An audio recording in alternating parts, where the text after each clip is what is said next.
But before we start asking the questions from the people and the mass media, just a general question on my part to begin with.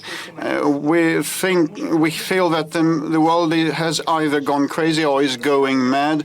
The conflict potential is soaring. The global economy is in a difficult, dire situation. How is Russia managing to keep afloat and keep growing? You know, when everything is calm and tranquil and stable, we're bored. Well, it's stagnation. We want some commotion. As soon as some commotion starts, and we see bullets whistling and time flying rapidly, we get scared to our wits. Well, it's horrible. It's a great deal of horror. But you know, it's actually not.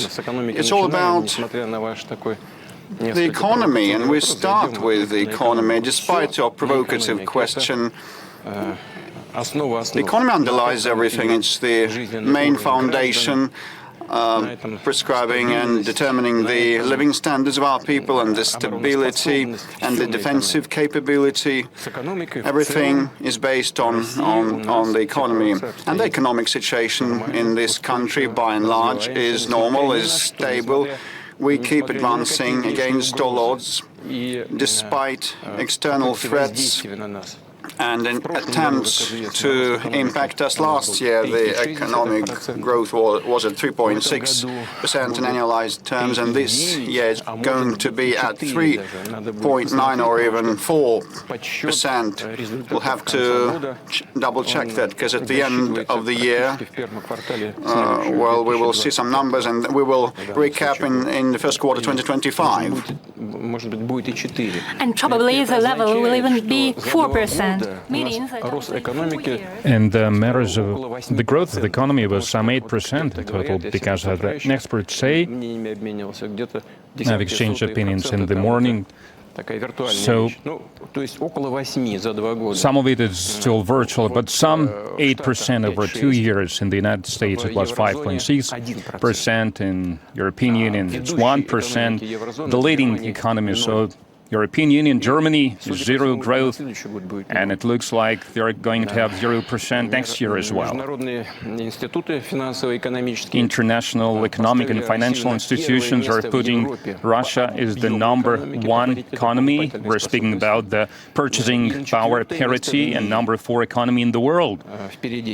And only China, the United States, India are ahead of us. So we are ahead of Germany, and this year we have outrun Japan as well. But this is not an indicator that we should get complacent about. Of course not. Everything is developing, everything is advancing, and while the European Union is slipping, there are other centers of the global development, and they are making progress. And in Europe and in the United States, this situation is changing as well. So we should keep up this pace that we have gained to improve the quality of our economy, and there are other indicators that are satisfactory, to put it mildly. One of the serious indicators for all the countries in the world, for all the economies, is the unemployment rate, and it's record low in Russia, 2.3%. We have never had anything like this. That's one. And secondly, growth of individual industries. Our industry growth is 4.4%, and the processing industry is 8.1%. And we look into certain individual industries, the growth is even bigger. Yes, of course, there is inflation that causes certain concern. And yesterday, when I was preparing for today's event, I spoke to the central bank governor, and Albert told me that it's 9.3 or 9.2%, but the wages grew by 9%. If we speak about the real wages, I would like to emphasize this. If we do not take inflation into consideration, and the population's income is also growing, and overall this situation is stable and reliable.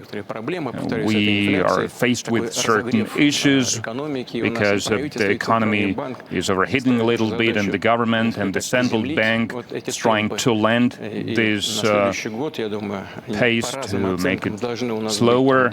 And according to various estimates, next year we should have 2 or 2.5% to lend it softly to maintain macroeconomic indicators. That's what we are going for, striving for, and we will speak some more about this during today's conversation, but the situation is stable and reliable. There is one clarifying question, if you allow. You cited Germany and Japan as an example. I would like to speak about Germany. You said the economic growth is at 0%, but it was previously a center of economic growth. Does it have to do with the politics and the sovereignty? Because recently at the Russia calling forum you said that when you celebrated the Gerhard Schröder's anniversary, all songs were sung in English and there were no German songs. Yes, they were. It was a long time ago. Mr. Schröder celebrated his anniversary and he invited me and I attended. There was a small concert and everyone sang songs in English, and I said even a choir of girls from Hanover presented songs in English, but there was one troupe that sang songs in German. It was the Cuban Cossack choir. It was unexpected for me. I asked them how they learned this song, and they said, out of respect to the Germans, out of respect to the hosts, we learned this song during our travel, and we presented it in German. Later, I was approached by many guests. I'm telling you how it was. And many people told me, we are ashamed. We are ashamed that only Russian Cossacks sang in German. And I said it to my colleague who was present at that forum. I told him sovereignty is an important thing. It should be deep in your heart. And I believe in the post-war era, the German people no longer feel their sovereignty. Who are Europeans? They are proud of being Europeans. But above all, they are French, German, Italian, Spanish, and only after that they are Europeans. But instead, they try to polish things, and in the end, you see it impacting everything, including economy. I mentioned the economic growth in our country, and largely it is the result of strengthening of our sovereignty that is projected on the economic situation. Many producers lost our market. Where does it bring us? Our industrialists started producing these same products. It necessitated various research, so we involved various institutions, including development institutions. And on the whole, it translated into the strengthening of our technological sovereignty. There might be different sovereignty in the fields of education, industry, military. It is important for our country, and for our country it is of particular importance, because if we lose sovereignty, we lose our statehood. That's crucial. And strengthening the sovereignty is also a result of economic growth. Mr. President, now I suggest that we move on to questions from our citizens. You mentioned the economic growth. Indeed, if we look at the economic figures, they look all right. Most of Russian plants are working tight, but the payments are below the inflation. We have made a rating of regions in which citizens asked most questions about price growth. It was in Kamchatka, in Sakhalinsk region, and in the most western region of our country, in Kaliningrad Oblast. And the price growth was a relevant question in Irkutsk. I will add some more figures.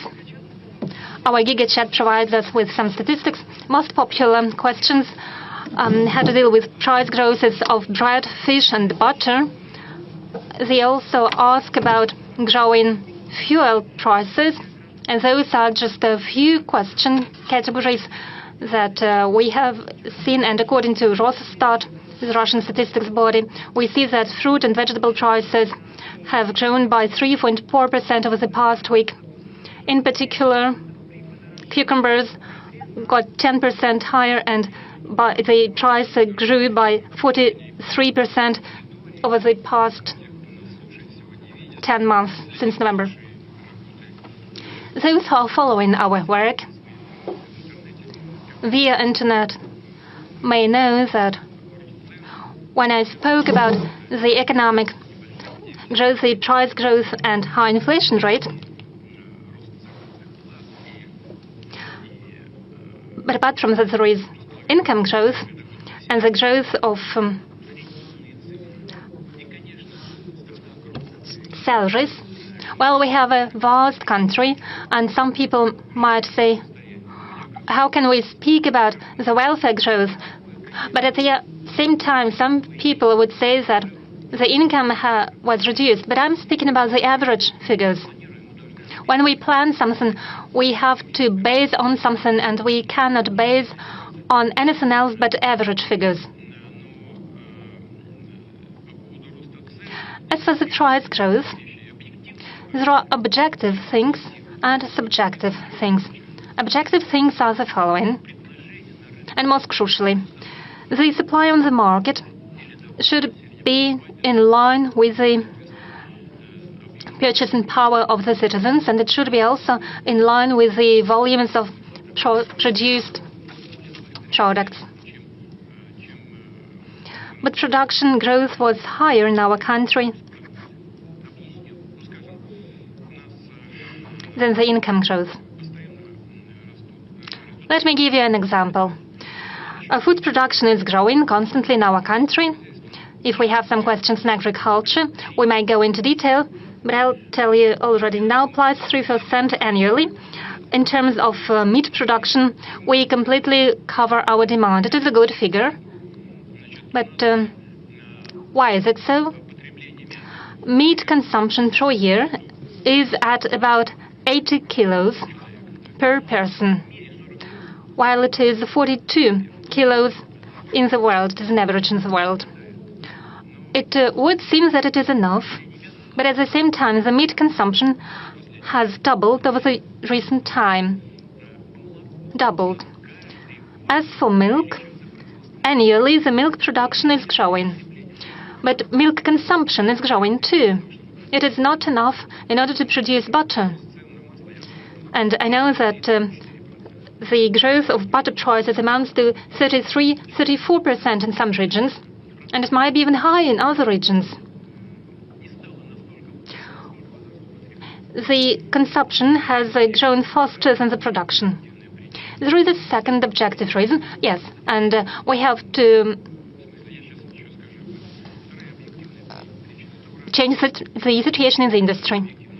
There is another objective reason, that is a growth of prices of certain products in the world, and there are sanctions and restrictions. They are not playing a decisive role, but they have their impact because they make logistics more expensive. And there are objective reasons too. Like some experts believe that the central bank could be more effective and efficient, and it could have started using certain instruments not related to the growth of interest rate a bit earlier. Yes, central banks started doing so in summer, but according to some experts, it should have been and could have been done a bit earlier. There are lots of reasons. I'm not going to list all of them and bore our audience with all these considerations related to various ways of regulations by the central bank. As for the government, it is working efficiently. I'm quite satisfied with its performance, and it is doing a lot. When it looks into the future, we always should look into the future. Even in the hardest and the most severe times of the Great Patriotic War, we know of such examples. People were looking into the future, and it was the right thing to do, as it turned out later. That's what our government is doing. It sets out national development goals, national projects, and so on. That's great. But it would be not bad to work with the industries, to think about the development of certain industries of such products or for which there is a broad demand. Probably there will be questions related to specific industries, and timely decisions have to be taken. It is an unpleasant thing to say, and it is bad. Tries to say something bad. But I hope that on the whole, while preserving the macroeconomic figures, we'll be able to tackle this as well. Mr. President, we have a mixed format today. The direct line is a press conference, and I suggest that we now give the floor, and we see that the audience is willing to ask questions. Yes, indeed.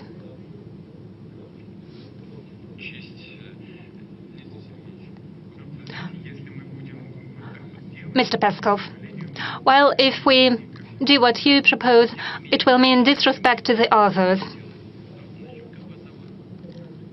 What's your name, please? Alina Hasaeva, the 15th region, North Ossetia. In today's realities, the human rights potential is a very important issue in North Caucasus. There are many educational institutions preparing military experts, particularly the North Caucasus Military Institute. It is a legendary institution.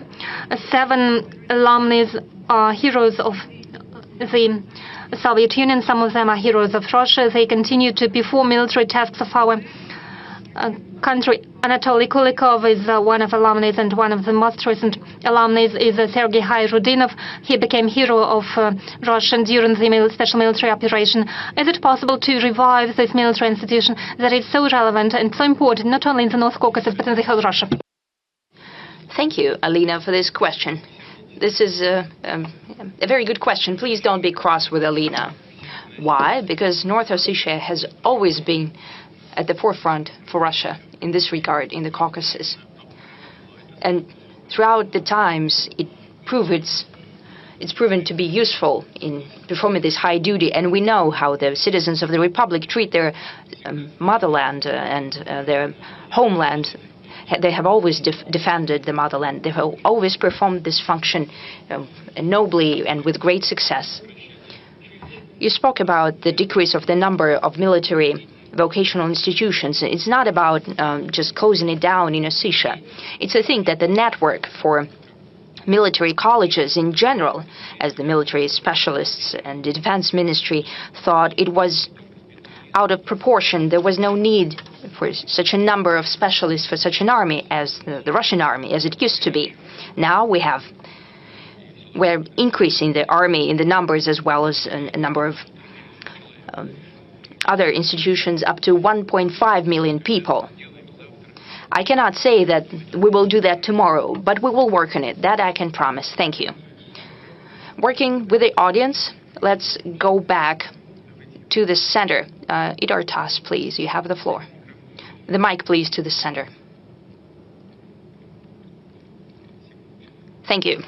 Mikhail Petrov, TASS Editor-in-Chief. Before asking the question, Mr. President, I would like to thank you. This year, TASS is celebrating 120 years. We're the oldest information agency of the country. This year, in August, you have signed a decree to award the Order of Honorable Labor to our institution, and I would like to thank you for this. This is a high evaluation of our work. Thank you. As for the question, I think it concerns everyone today, I guess. When, during the Great Patriotic War, TASS were relaying the information from the front, I think it happened the same way as our guys are now working in a special military operation zone. They're also worried about that. What is your take on the course of the special military operation that's been going on for 3 years now? Is the victory any closer now? Naturally, I've expected such questions. There are many of them. As for the incoming questions that were coming in the past days, and moreover, I would like to thank you for this. It gives us a chance to show what we're doing there, what's happening, and what our guys are doing at the line of engagement. You know, the servicemen that whom I talk to regularly, they're giving some souvenirs to me. They're giving me their shoulder patches and so on. There's sometimes weapons as a souvenir. And quite recently,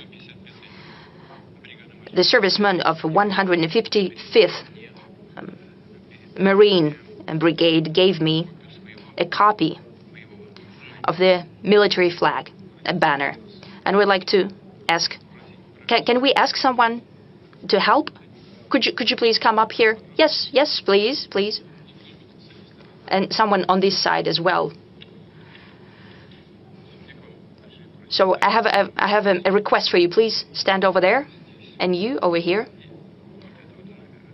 And please unfold the banner. On the other way around. The Marines of the Pacific Fleet. I took it with me for a reason. Number one, I wanted to thank the guys for this gift. Second, let's think that this is 155th Marine Brigade. Represents all military banners of our guys fighting right now for Russia, for the motherland, throughout the line of engagement.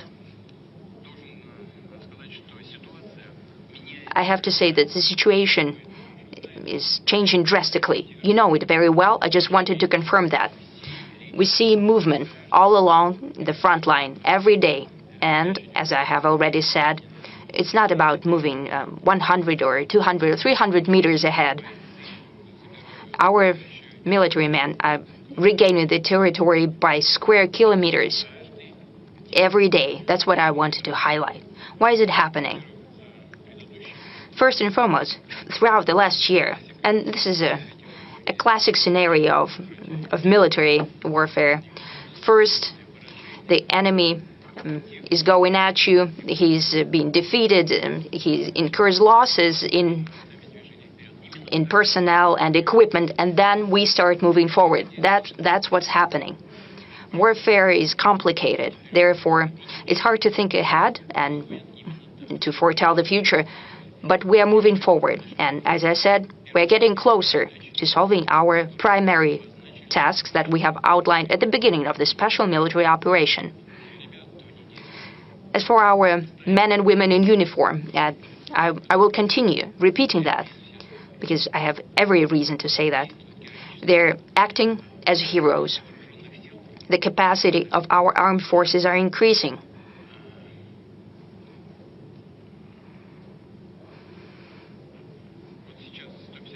Right now, we see the banner of 155th Brigade. It's fighting in the Kursk region. It's pushing the enemy away from our territory. They're not alone. The 810th Pacific Fleet Brigade, 76th and 106th Division of paratroopers, the shooting regiment of the North Caucasus, the motorized brigade, everyone is working there as heroes.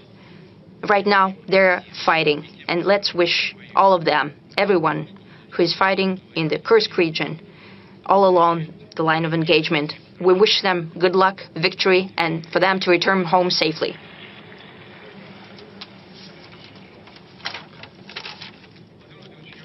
Mr. President, I just came back from the Kursk region.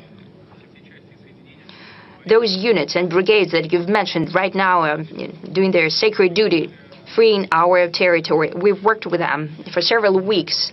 At the front line, we shot a video. 155th Brigade liberated several settlements.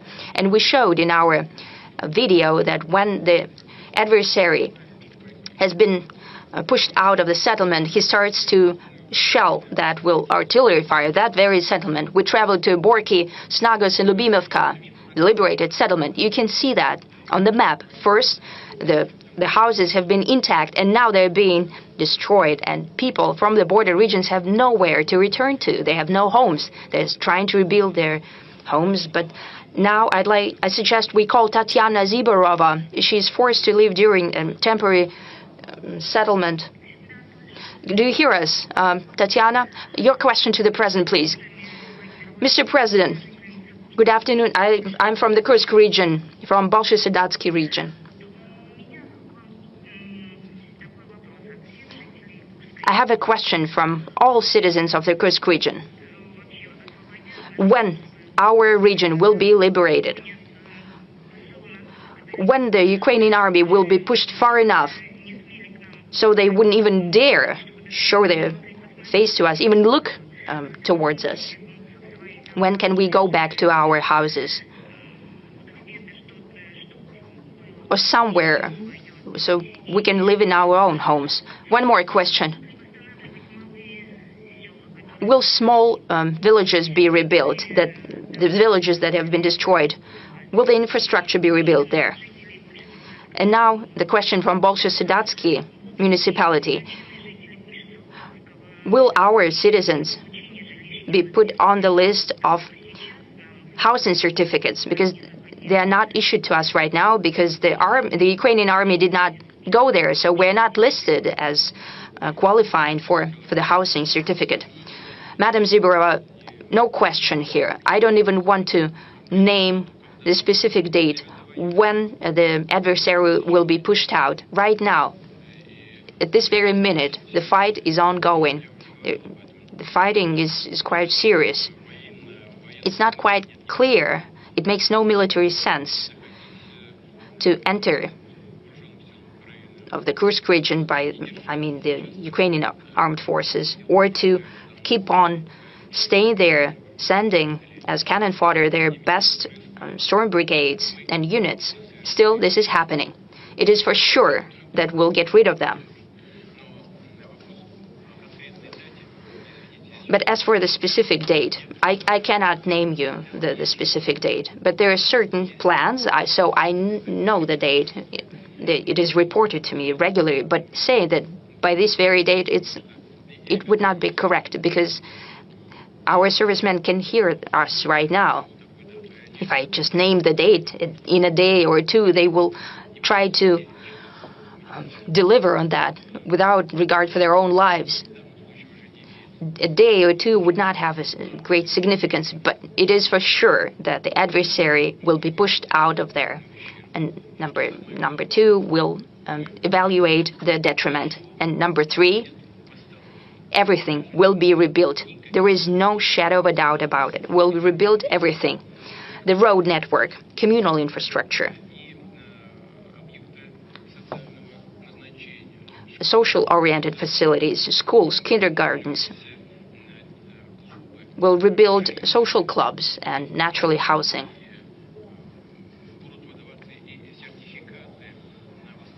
We'll provide certificates to rebuild housing. Those who want to move there, will help them out. Right now, we have allocated already, I think, about 108 billion rubles. The first tranche has already been delivered. Administration will be working throughout all of the holidays.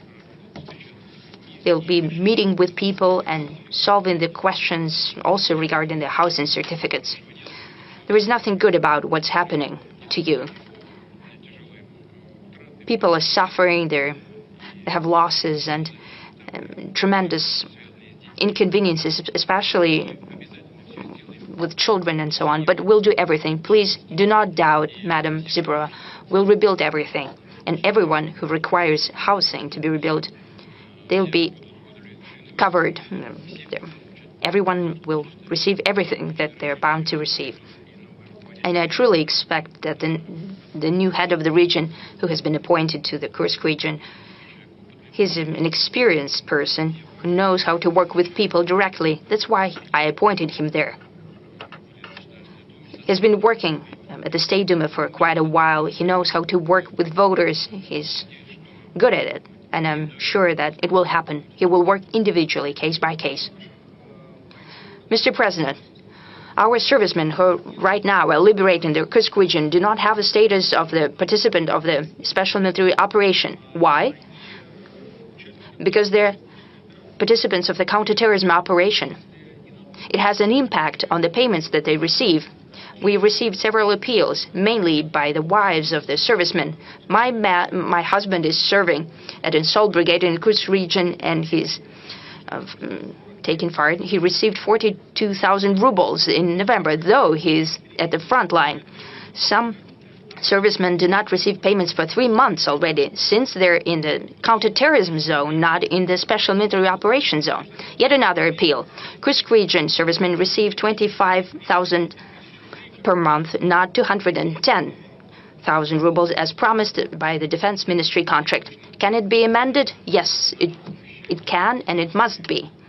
This is my shortcoming. This is unexpected for me.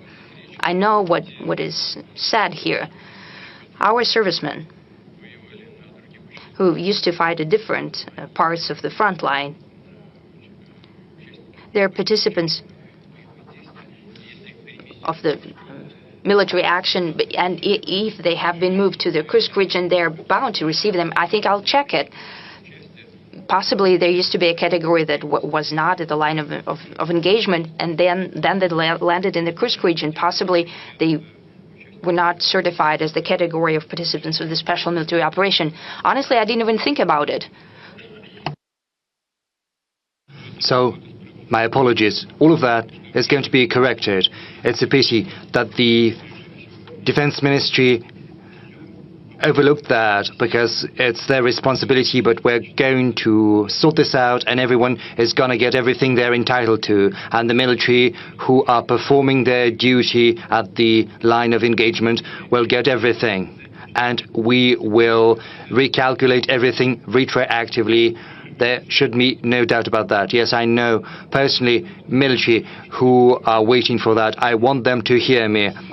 Rest assured, and your families, rest assured that everything is going to be recalculated, everything that you're entitled to, everything you'll get.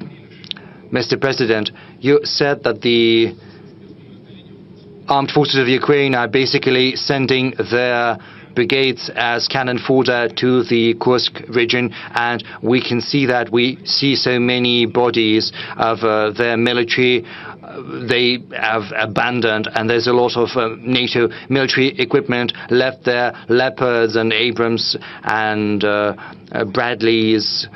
So basically, Kursk region serves as the concentration, like a graveyard, the biggest in the world for NATO military equipment. That very well may be the case, because the amount of military equipment in Kursk region is almost the same as the military equipment of the armed forces of Ukraine that had been destroyed over all of the last year in the territory of Ukraine. So I would also like to ask you whether they will get reward for the military equipment that they have managed to destroy. Are there any problems with that? Well, yes, the situation is grave. Yes, I know that the Defense Ministry is listening to this press conference. Everything is going to be done, and no one should have any doubt as to that. Maybe we'll move to the room, to the audience. Very well. Since we're talking about the military sphere, let's go to Zvezda TV channel. Konstantin Karkoveshnikov, Zvezda TV channel. I have to ask you about the statements we've been hearing from you over the last several weeks, you spoke about the first military test of Oreshnik. It seems as if it is a perfect weapon, even though in the West it's still dubbed as a modification of an old Soviet missile, saying that the air defense system can bring it down even at the moment of launch. Can you comment on that? And what about the sense behind the name of this Oreshnik? Because there are different theories as to why it received this name. First, whether that is an old weapon or new weaponry, it's a cutting-edge type of weapon.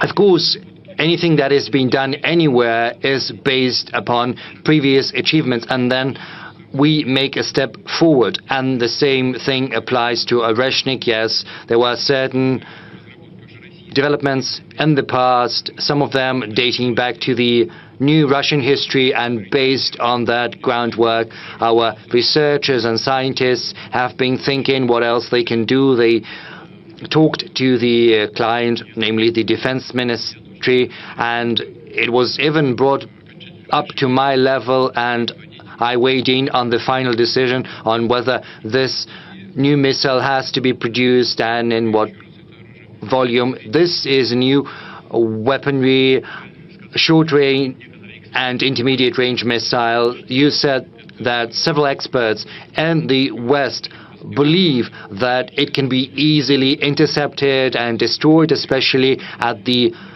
moment of launch. What can I say to these experts? The thing is, there are different types of air defense systems, because you should know that there are Patriot air defense systems, which there are also THAD systems. I don't know whether they have those in Ukraine. Maybe if Americans want, they can supply those systems. Let them.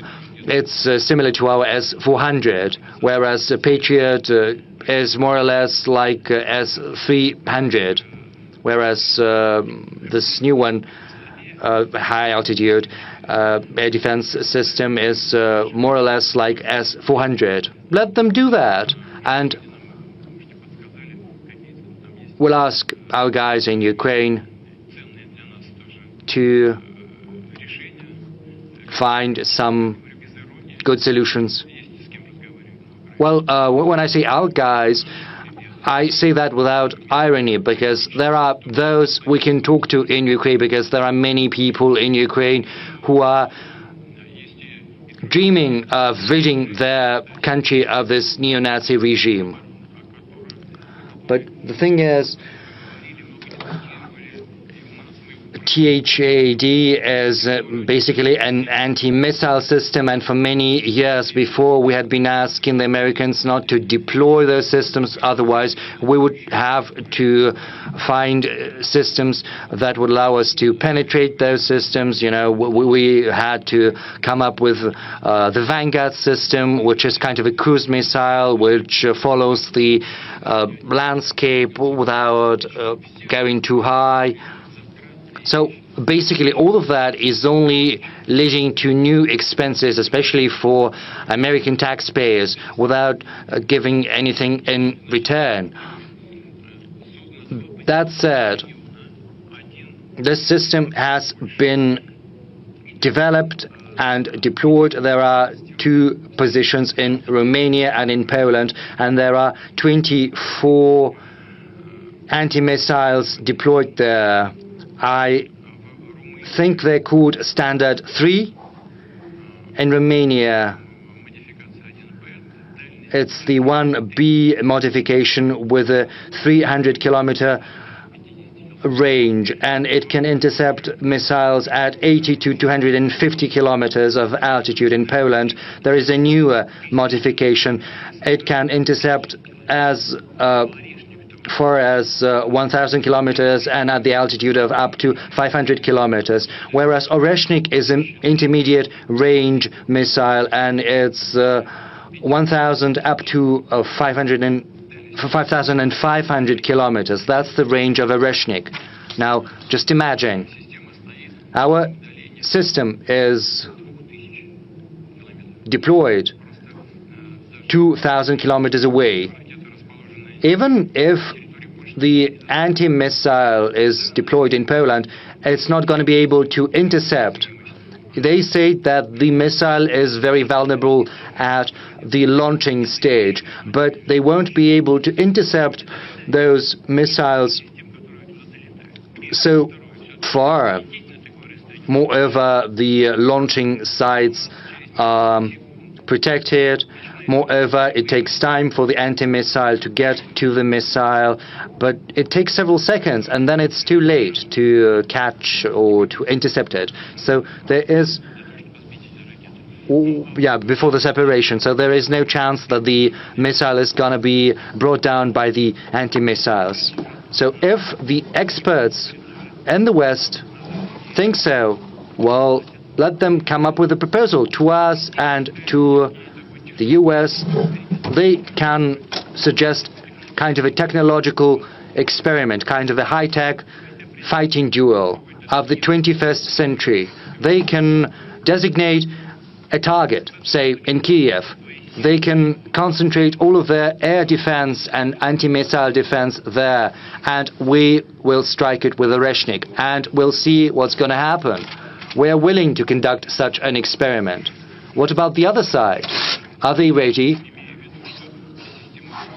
Well, we understand all of their anti-missile and anti-air defense systems are on high alert, they're ready. But, you know, what I've just told you is what I have learned from our engineers, from our scientists. And of course, the American political leadership also get their information from their experts. So let's conduct this duel and look at the outcome. It's going to be interesting because it's going to be useful both to us and to the American side. And what about the name? Honestly, no idea, no clue. Well, let's ask some questions from the audience. Yes. Rossiyskaya Gazeta. Maybe you'll ask something about the peace. Rossiyskaya Gazeta. Mr. President, you have recently signed the amendments to the nuclear doctrine. Do you think the signal has been received and understood in the West? I don't know. You should ask them. I know what the amendments are. The doctrine is not new, but the amendments are somewhat new. I'll tell you about the key changes. We talk about the new emerging military threats that can turn into military threats, like the emergence of anti-missile systems and several other factors, and they're all named in the doctrine. We also speak about raising the responsibility of non-nuclear states that might participate in an aggression against the Russian Federation, together with those countries that are in possession of nuclear weapons. And if these countries, just like their allies, create any threat to Russia's sovereignty or to the very existence of Russia, then we believe we have the right to use our nuclear weapons against them. And there is another component, which is also related to managing our military arsenal. The fourth thing, we have made an announcement. We've made an announcement that if similar threats are created to our allies, to the member of the Union State of Russia and Belarus, to Belarus namely, then Russia is going to view that in the same light as creating similar threats to Russia. So we're going to do everything in our power to ensure Belarus's security. This is something we're doing in coordination and with the consent in coordination with and with the consent of the President of Belarus, Alexander Lukashenko. And I think this is a very important component of Russia's updated nuclear doctrine. Another question from the audience. Well, we have agreed not to shout out. Let's show some respect for one another. Yes, but before that, let's give the floor to the one who to the lady who wants to ask about the Arctic.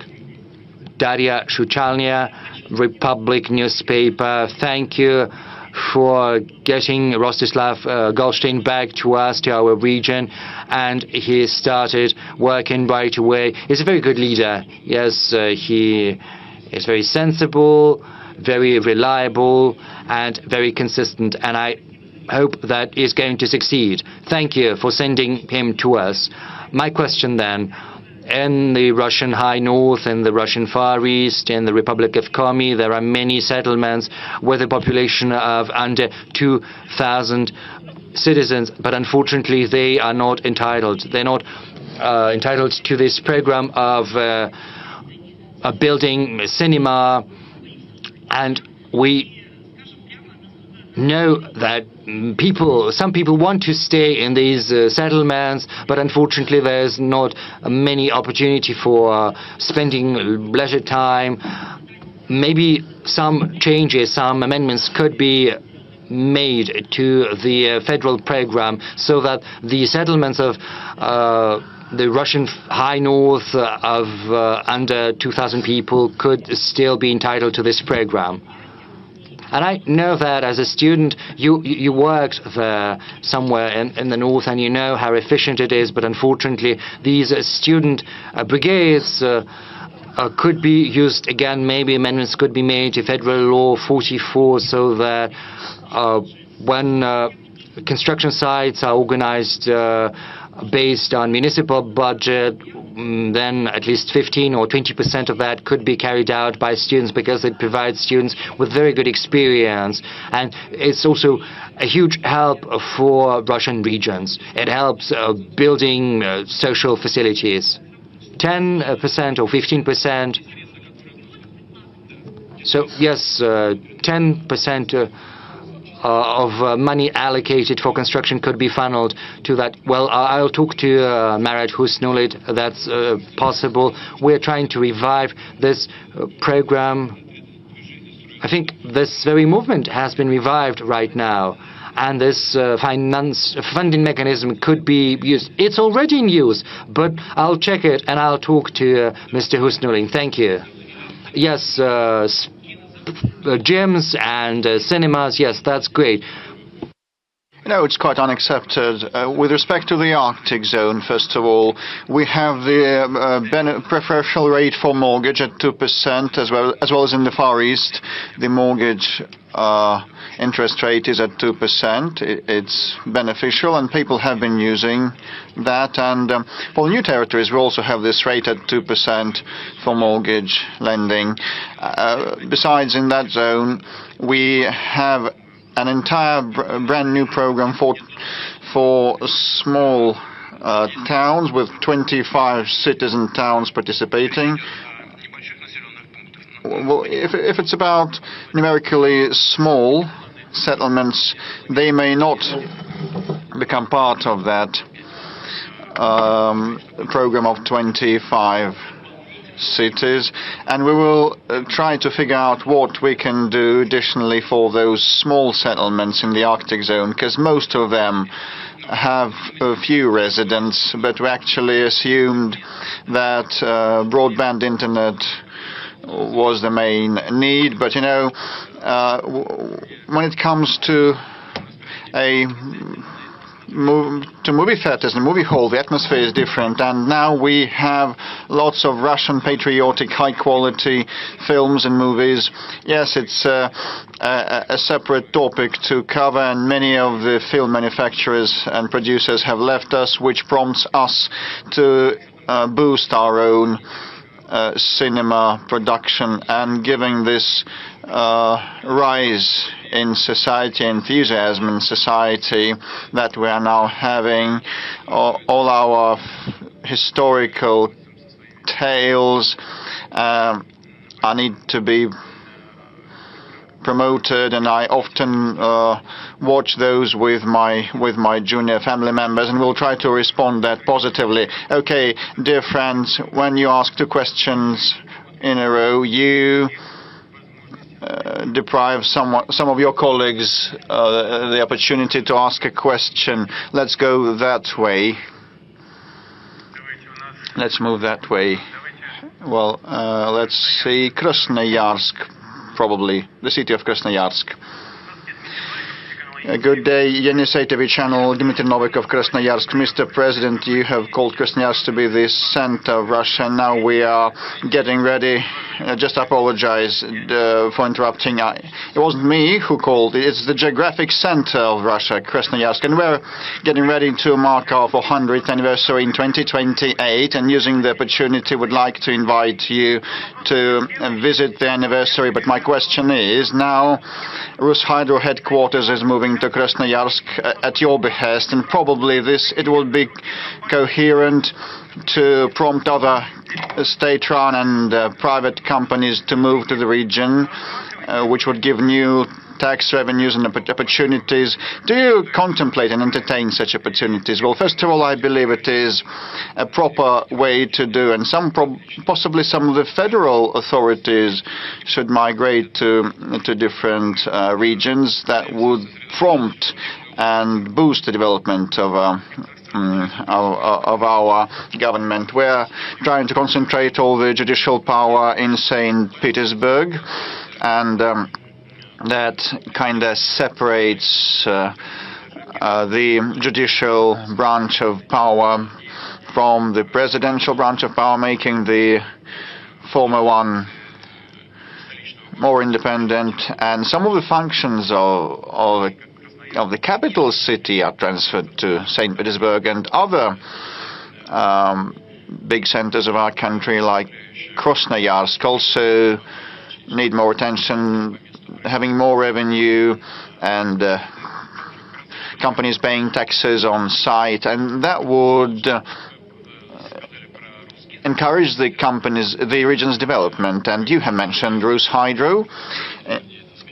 Indeed, when I blessed the future CEO Ukhmarin, I just asked him, will you be ready to move to Krasnoyarsk? Yes, and your wife, she would agree, but that takes time. You know, one needs to move the manpower there, and people don't want to leave Moscow, not because they're lazy, but, you know, they are ingrained in Moscow with schools and kindergartens, and you need to train staff on the ground, and still Rus Hydro will be moving, and we will prompt more big companies and governmental bodies to move to other parts of Russia. We have the biggest land mass in the world, and major manufacturing companies should be spread evenly across the country, as well as governmental bodies. But, you know, there are some limitations, like president and the government should be next to each other to interact properly. Yes, thank you for the invitation to visit Krasnoyarsk. Some of the businessmen suggested moving the capital to Krasnoyarsk. Yes, or Irkutsk, and Peter the Great wanted to have a capital, the capital in the south, to move the capital in the south. He had two options, either St. Petersburg or a city in the south, in Taganrog. Well, originally he wanted to install the empire's capital in Taganrog. I can see Andrei Rudenko, a military correspondent of ours from Donetsk. I can't but give the floor to him. Mr. President, I've been around in Donbass since 2014, and I had a state TV company, Donetsk, and my question is quite serious. Across Donbass and Kherson and Zaporozhye region, a great deal of reconstruction is in progress, but still war is waged and there is a lot of fighting, and the enemy has been destroying our settlements. Will we have enough capabilities and funds to fully restore the historical lands that we have returned? No doubt, without a doubt, we will have the necessary capabilities and resources. We have a huge program in place to restore these territory. This program is valid until 2030, and work is underway on a number of spheres, like the road network reconstruction, the housing reconstruction and construction, public utilities, reconstruction, cultural and social sites. Also, with respect to roads, in 3 years we plan to bring all the roads there to the national Russian standards. And please have a seat. And you know that this is ongoing, and there's an undertaking that is being implemented already. We are planning to build a circular ring road around the Azov Sea, which is now an inland sea of the Russian Federation. And it will be similar to Taurida trunk road in the Crimea, of 4 lanes, with all the advantages of such a high-speed road. The first segment has been built from Taganrog to Mariupol, a segment of 40 kilometers, a short one, but we actually plan a road around the Azov Sea, another road connecting Mariupol and Donetsk, which is 197 kilometers long, also is in the pipeline, and all the road network will be restored, and all the necessary funds have been envisaged, and some of the welfare and social facilities have been put into operation. In Donetsk, the perinatal, a world-class perinatal center has been commissioned. In Mariupol, a medical center was opened.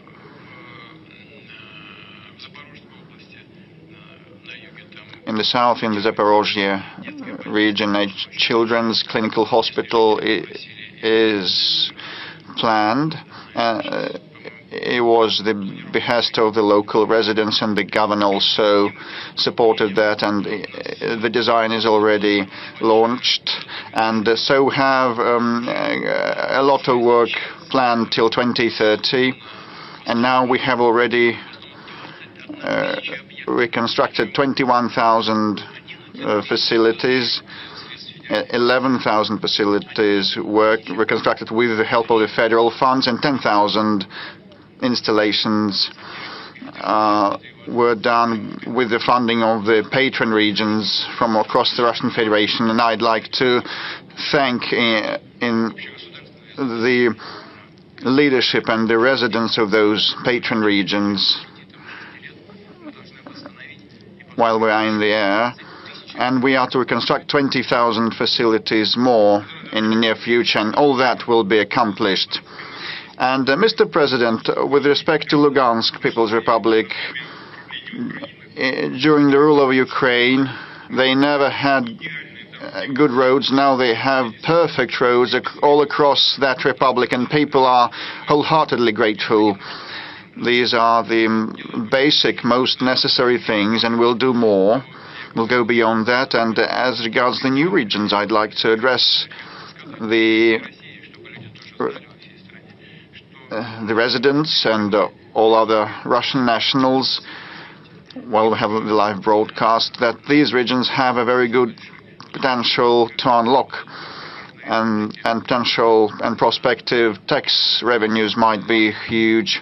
And Lugansk region has seen a 97% growth in tax revenues collected. In Donbass, the growth is at 69%, I mean the revenues collection. In Zaporozhye and Kherson, the growth is measured by hundreds of percent. Although the base figures were much lower, still they have grown by 200% in each of the regions. So the tax base is good and solid, and they are restoring at a quick pace, and they are becoming self-sufficient. We definitely need to prop them up and back them and support them, and we will keep doing so. The entire country will do so until they are fully, no de jure, but de facto economically and socially integrated. You are now speaking about taxes. Is it about tax collection? Yes, it's about tax collection. In these regions, I might be a bit mistaken in figures, but with respect to Donetsk, the growth has been at 79%. In Lugansk, they increased the tax revenues by 90-something%, and in Kherson and Zaporozhye regions, the growth of tax revenue collection was at was around 2,000%, and the base levels were lower, but still they are growing faster. With respect to the new regions, lots of questions are coming from them, including on pension calculations and reckoning. The labor track record during the Ukrainian period is not taken into account, and they don't have the documents. And now a video address from a pensioner, Shepilov. I am Shepilov Leonid Nikolaevich, a pensioner from Krasny Liman. I have the work track record, the labor track record of 45 years, and now I live in Donetsk with my daughter, and Krasnolimansk is in hostilities, and my house got burnt, and my labor track record register also got burnt, and the only document I have is the certificate 5 POK. In July this year, I submitted it to the pension fund of the Kalinin district of the Donetsk region. Please, I still received no answer. Please help me sort it out.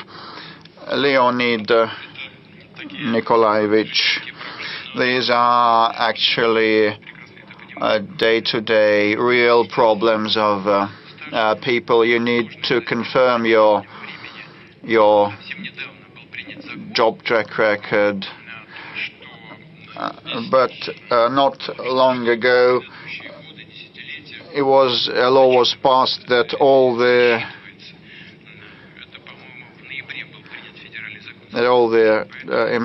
time in employment, years of work, a work record will be taken into account. So the law is on your side.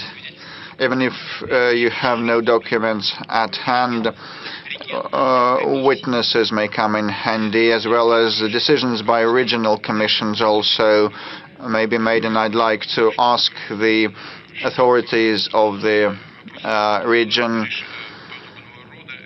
to assist resolving such questions, such issues without any red tape. Not long ago, I talked with Mr. Pushilin, head of the People's Republic of Donetsk, and he told me how he received a delegation from Africa, and we were happy to receive our guests and friends, and he's going to go to Africa also, which is good. We have to support the relations, but I would like to remind you that there is also Leonid Nikolaevich, whom you need to involve as well. And I hope that intergovernmental commissions, or inter-regional commissions, inter-agency commissions will be operating efficiently. Again, there is now a federal law that was adopted a short time ago. There are lots of addresses about laws, documents. It's not about pensions, also about education and rights for property. But I already mentioned, these issues are governed by decisions of interagency commissions and so-called witness records. It's not about a judicial proceeding, but it's about obtaining authentic information from neighbors and so on. Housing is another important issue, and there are lots of calls and questions from Mariupol, from those who expected to receive a housing as compensation.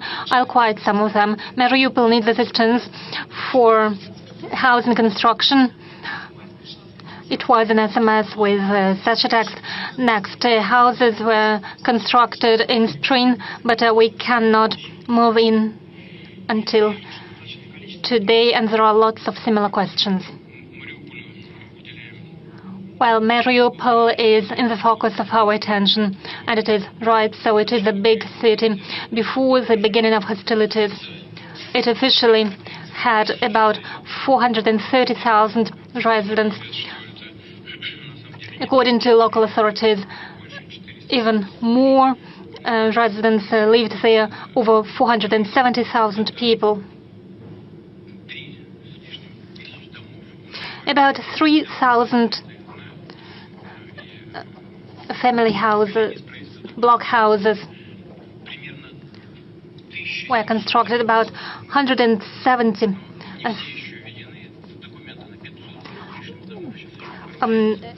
about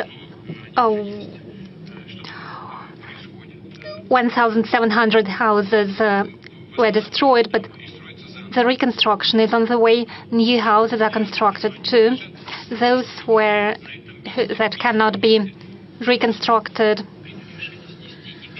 were demolished, and this land was given to the developers, the construction companies, and there is a mortgage program of 2% which can be applied to those new houses. So there is a construction boom of a sort in these territories. In Mariupol, for example, according to our estimates, about 300,000 people have returned to their homes, and the population is growing at a high ratio. Roads, schools, social infrastructure is in the focus of our attention. There is a medical center that was constructed recently. We deal with educational institutions and will continue to do so in the future. But as for housing, I'll reiterate. There are houses that were handed over to developers, but citizens, the residents, have the right to receive a housing at least close to the neighborhood they used to live before.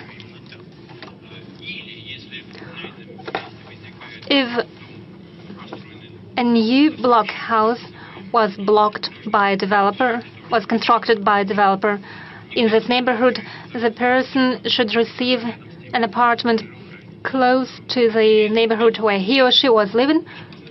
There are about 5,000 unattended apartments in the house, and they have to be redistributed among the citizens. Of course, some people are returning, but we have to regulate it and resolve these issues.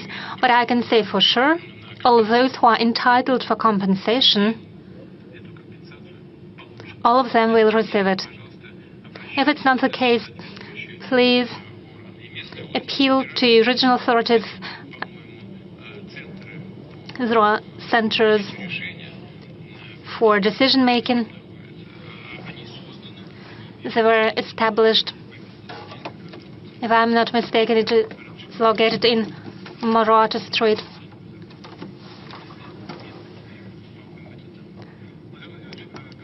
Mr. President, speaking of southern region, I would like to mention the environmental situation after the crash of two tankers after a storm in the Kerch Strait. Oil products were leaked near Anapa, and it is now moving and migrating towards Galanji. The situation is deteriorating. Employees of emergency services and common residents are now trying to provide assistance, and I invite you to watch this short video. Anapa has never seen such a devastating environmental catastrophe before.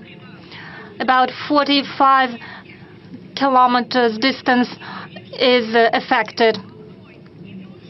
Birds are affected. There are new and new waves bringing oil products again and again. It all has affected the sand and the resorts of our region. We cannot improve the situation alone.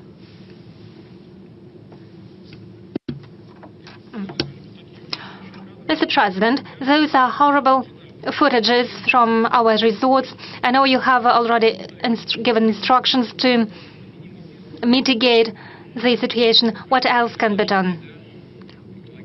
Well, it is an environmental disaster, it is obvious. Law enforcement agencies are dealing with the situation. According to the reports that I have received, captains of the vessels violated some rules as the weather conditions deteriorated. They should have anchored their vessels, but they didn't do so. But it is up to the Ministry of Transport and law enforcement agencies to look into this situation. Next point. I don't know what's happening right now, but yesterday the storm was ongoing and the working conditions were complicated. But apart from that, well, by Saturday, we expect the sea will calm down and we'll be able to proceed with the work. I said it is a great catastrophe because about 40% of the fuel leaked. It is obvious. Some tankers are close to the shore, some are a bit further away, and we have to deal with them. Two different services, like the Ministry of Natural Resources, the Ministry of Transport, the Amercom, the Ministry of Emergency Situations, are involved. These works should be coordinated. I instruct the government to organize a working group. It is headed by Mr. Savelyev, Vice President in charge for transport issues, and all services are involved. Regularly, I receive reports with updates. We have to look into the situation. We'll have to assess the condition of the tankers, and we'll have to think of what to do with them in the next future. This problem should be, the works have to be conducted on several stages. First, we have to localize the leaked fuel. As the next stage, we need to remove the fuel that we see on the shore. Yesterday, Governor Kondratiev told me he established a group of about 4,000 people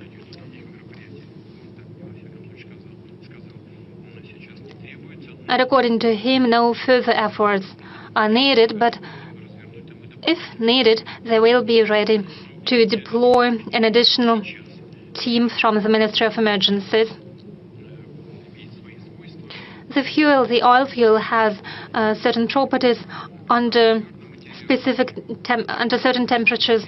It is solid material and it should be removed from the shores as such. But in May, parts of this material have sunk already, and when the temperatures grow, this fuel can surface up. So already now we have to be prepared for the temperature rise in the water. And already now we have to think about what we'll do in future in spring, and we'll have to think of bringing the tankers up to the surface. We have to organize this work. It will take time and effort, and we'll have to devise a project for removing these tankers with the fuel. The government is involved, and I hope that we'll lose no time. Let's take some questions from the audience. Mr. President, if you don't mind, I see a U.S. journalist. You have the floor, please. NBC. Just in the middle of this sector. President-elect Trump. Mr. President, you have failed to reach the objectives of your special military operation. Large numbers of Russians have died, including a general assassinated here in Moscow this week. And the leader of Syria, who you supported, has been overthrown. Mr. President, when you face President-elect Trump, you will be the weaker leader. How do you propose to compromise? What are you going to offer? I see. Please take your seat. Well, frankly speaking, I haven't seen President Assad yet, after he came to Moscow. But I plan to do so, and I will have a conversation with him. We are adults, we understand. 12 years ago, a person went missing in Syria 12 years ago. We understand what situation was in place 12 years ago. Active hostilities were ongoing from both parts, from both sides. Does President Assad himself know what happened to that U.S. citizen, to the journalist who performed his journalist duties in the combat area? But nonetheless, I do promise that I will ask this question to him. We can ask the same question to those people who are controlling the situation on the ground in Syria today. You asked what we can offer, or I can offer, to the President-elect Trump when we meet.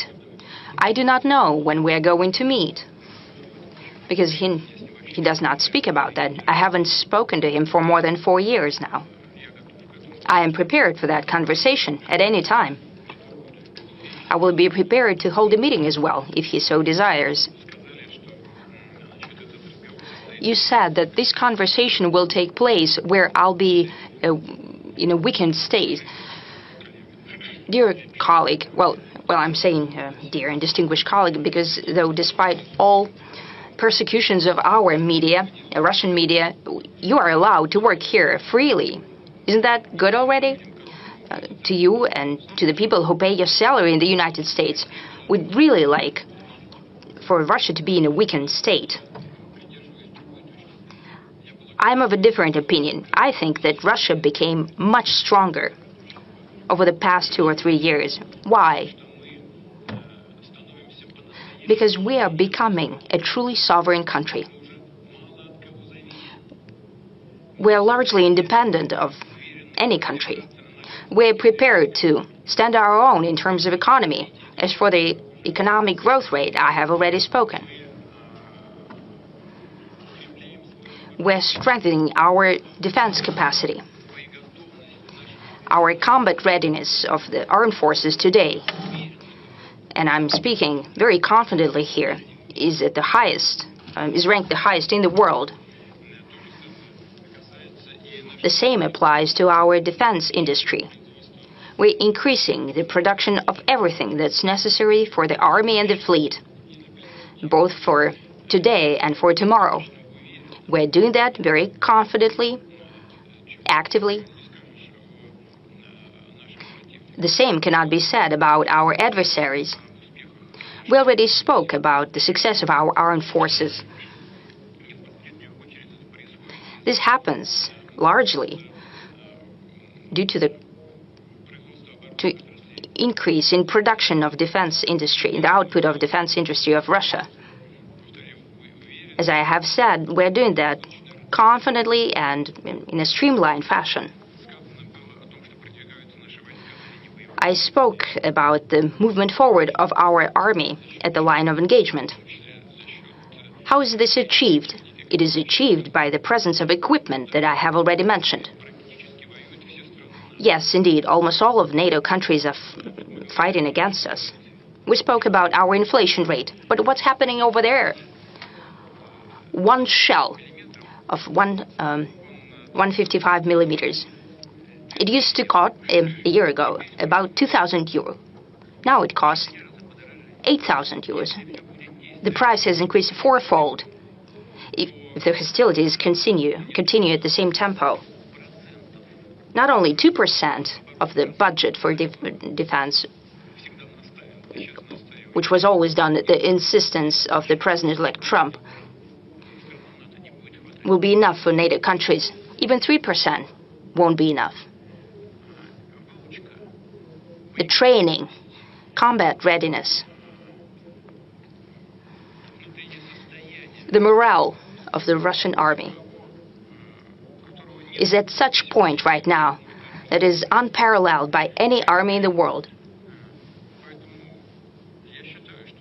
Therefore, I believe that to a great extent, Russia today is in such a state that we have been trying to achieve. It has become stronger.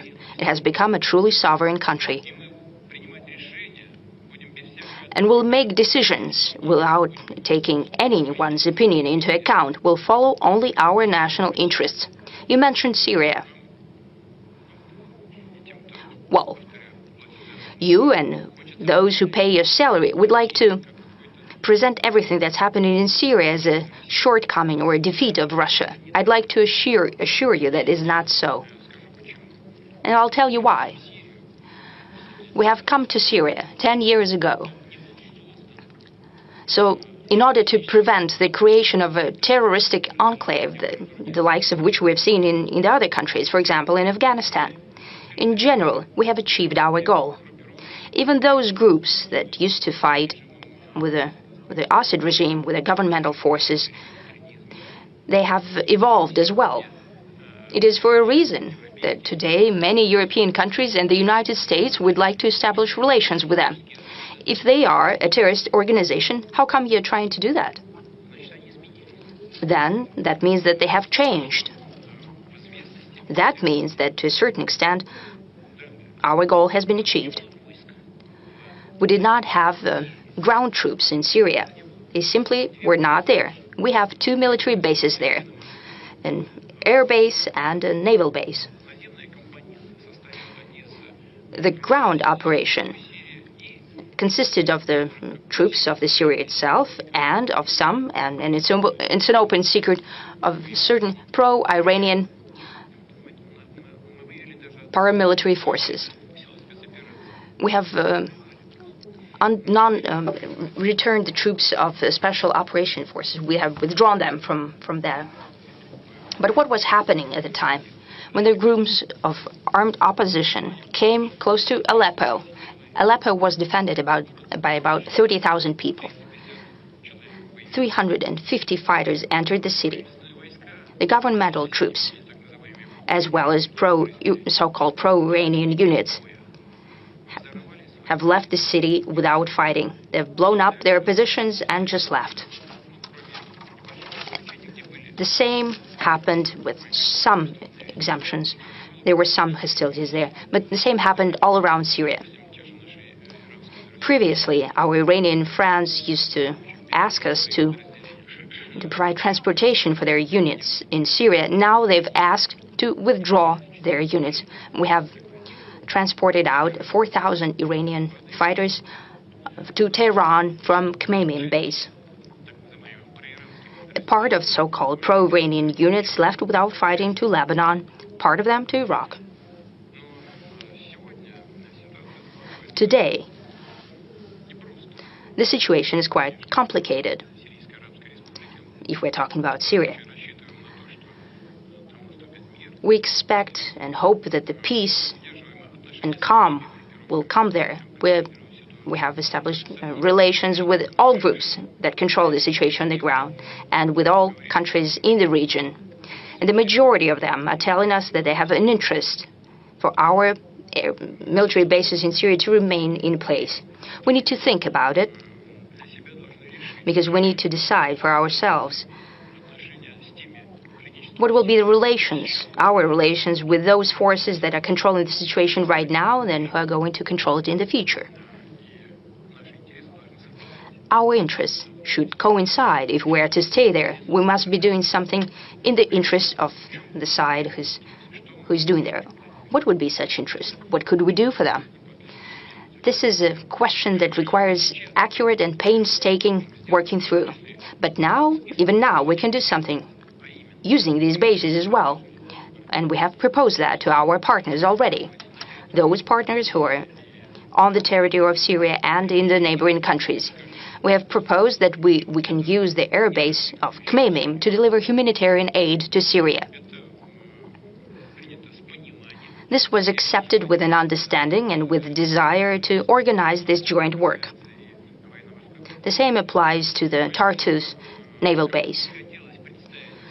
Whoever would like to present Russia as weakened, and as you're an American, I would like to remind you of a well-known writer and a person who said at a certain time, "The rumors of my death are much exaggerated."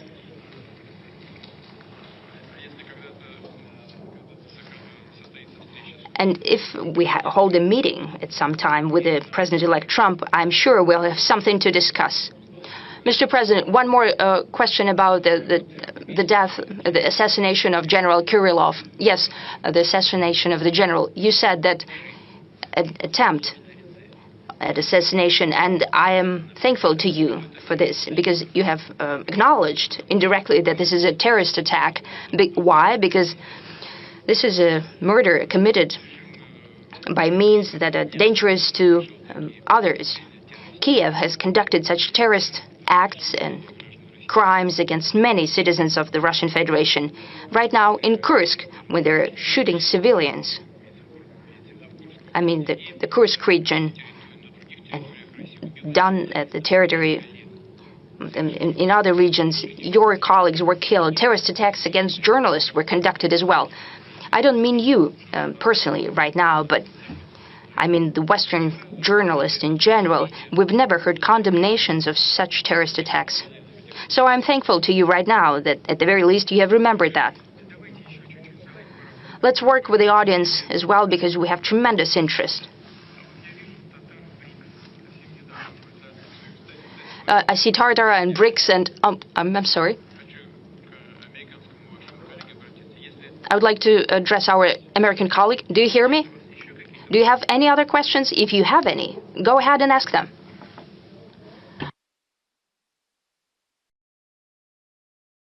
Are we going back to Kazan or not? If you would think about them, if you can formulate them, then we'll go back to you then. And we'll talk to Tartars, then to Americans.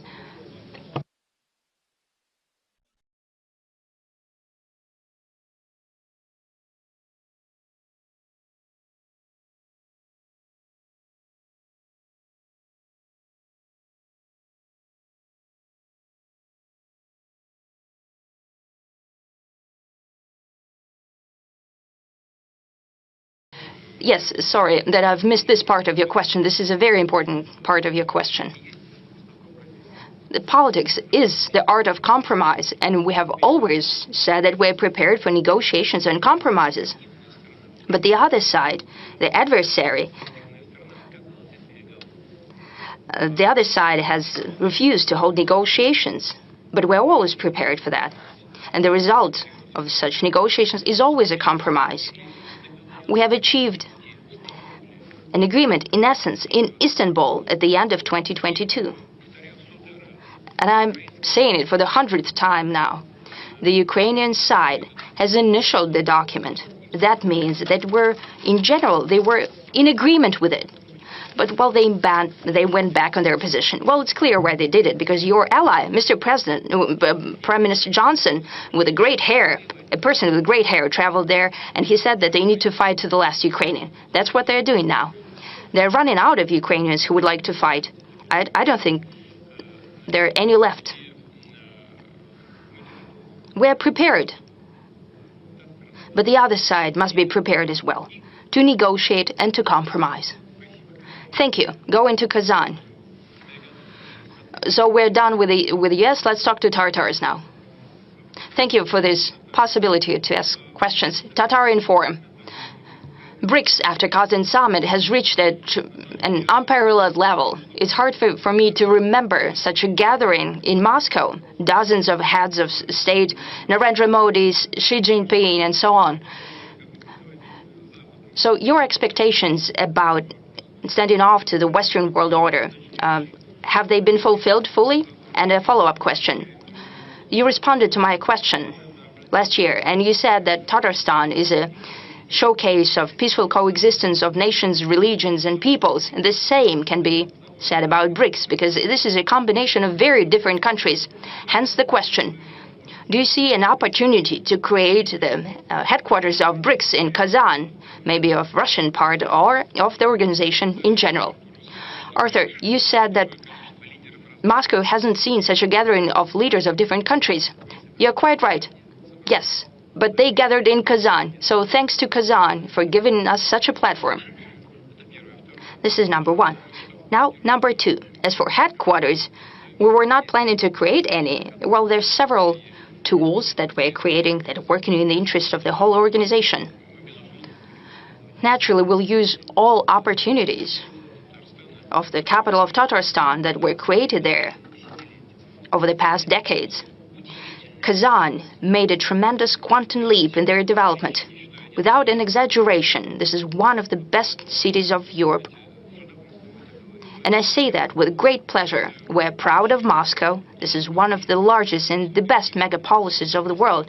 Kazan is also developing very fast and very successfully. I remember Mr. Mintemiev, we traveled with him to the outskirts of Kazan, and people used to live in dugout houses. It was just a pit. But I have to say right now that it's all so clean and wonderful and nice and beautiful. And right now the city is all but transformed. It's a wonderful city. It has built a subway system. I spoke to the previous leader about that, and the new leader has taken up the baton, working very actively. Kazan is home to talented people. There are people of different ethnic groups, of different backgrounds, who live in peace and in accord with one another, having respect for the traditions of one another, visiting one another during religious festivities. You're doing a great job. I can only congratulate you on that. But there is another thing I'd like to draw your attention to. You said that BRICS is developing as an instrument to counter the West, which is not the case. You are mistaken. It's not an instrument to counter the West. We're not working against anyone. We are working in favor of our interests, in the interests of the organization's members. We're not trying to build any kind of adversarial narrative or agenda within the organization. The organization, however, is developing very rapidly. It's expanded. Its membership has become bigger, and there is a great number of countries who are showing interest in developing BRICS as an organization, because our work within BRICS is based on respect for the interests of one another. All issues are decided by consensus, which is of the utmost importance. There are no small or big countries within BRICS, no countries that are more or less developed. This is an association that brings countries together who have only one interest, that is their national development.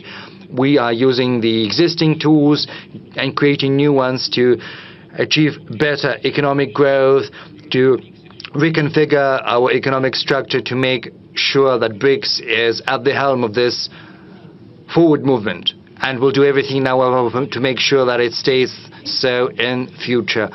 Let's give our colleagues within the audience a chance to ask their questions. I see a new media. It's very popular, even though it's unconventional. It's called Readovka, Maxim Dolgov Readovka edition. Mr. President, for many countries of the world, the issue of aging and depopulation is a burning issue. Russia has not been spared this fate. Many measures have been put into practice in order to boost our birth rates. Recently, you have signed into law the establishment of a council on family policy and on demographic policy. But what happens if these measures do not prove to be sufficient?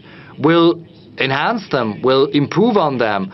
Please sit down. This is a question of utmost import, and it's a key issue not just for Russia but for the rest of the world, because many countries across the world are facing the same problem as we are. During the Soviet times, the birth rate stood at around 2%. The birth rate is basically the number of children per one woman. During the Soviet times, there was a 2% growth at a certain point in time. sometime in the past, several years ago, we managed to reach 1.7% or so, but unfortunately right now it stands at 1.44%, which is very little. But unfortunately, many other countries are facing the same problem. Neighboring countries like Finland, I think it's even less. In Norway, it's the same. In Spain, the birth rate is even lower than that, and many other countries are facing birth rates lower than that. Even though some countries, developed countries like Japan or South Korea, have very low birth rates, it's 0.7% in South Korea. We are in a better position somewhat. But in order to make sure our population is replenished, we have to raise it to 2.1%. And in order to make sure that our population keeps growing, we have to secure a 2.3% birth rate. I spoke at length about what had been happening in the previous decades. We had a trough during the Second World War in 43-44, and then after the collapse of the Soviet Union, we had a similar plunge in the birth rates. I'll spend 2 minutes to speak about that. So when a small generation reaches the age of giving birth to children, it also gives birth to children to a smaller generation. And unfortunately, these trends in Russia have overlapped. The trough after the Second World War, and then the plunge at the top after the disintegration of the Soviet Union. So it's kind of a sign line. And unfortunately, we had a 30% plunge of women who are capable of giving birth, who are in this age.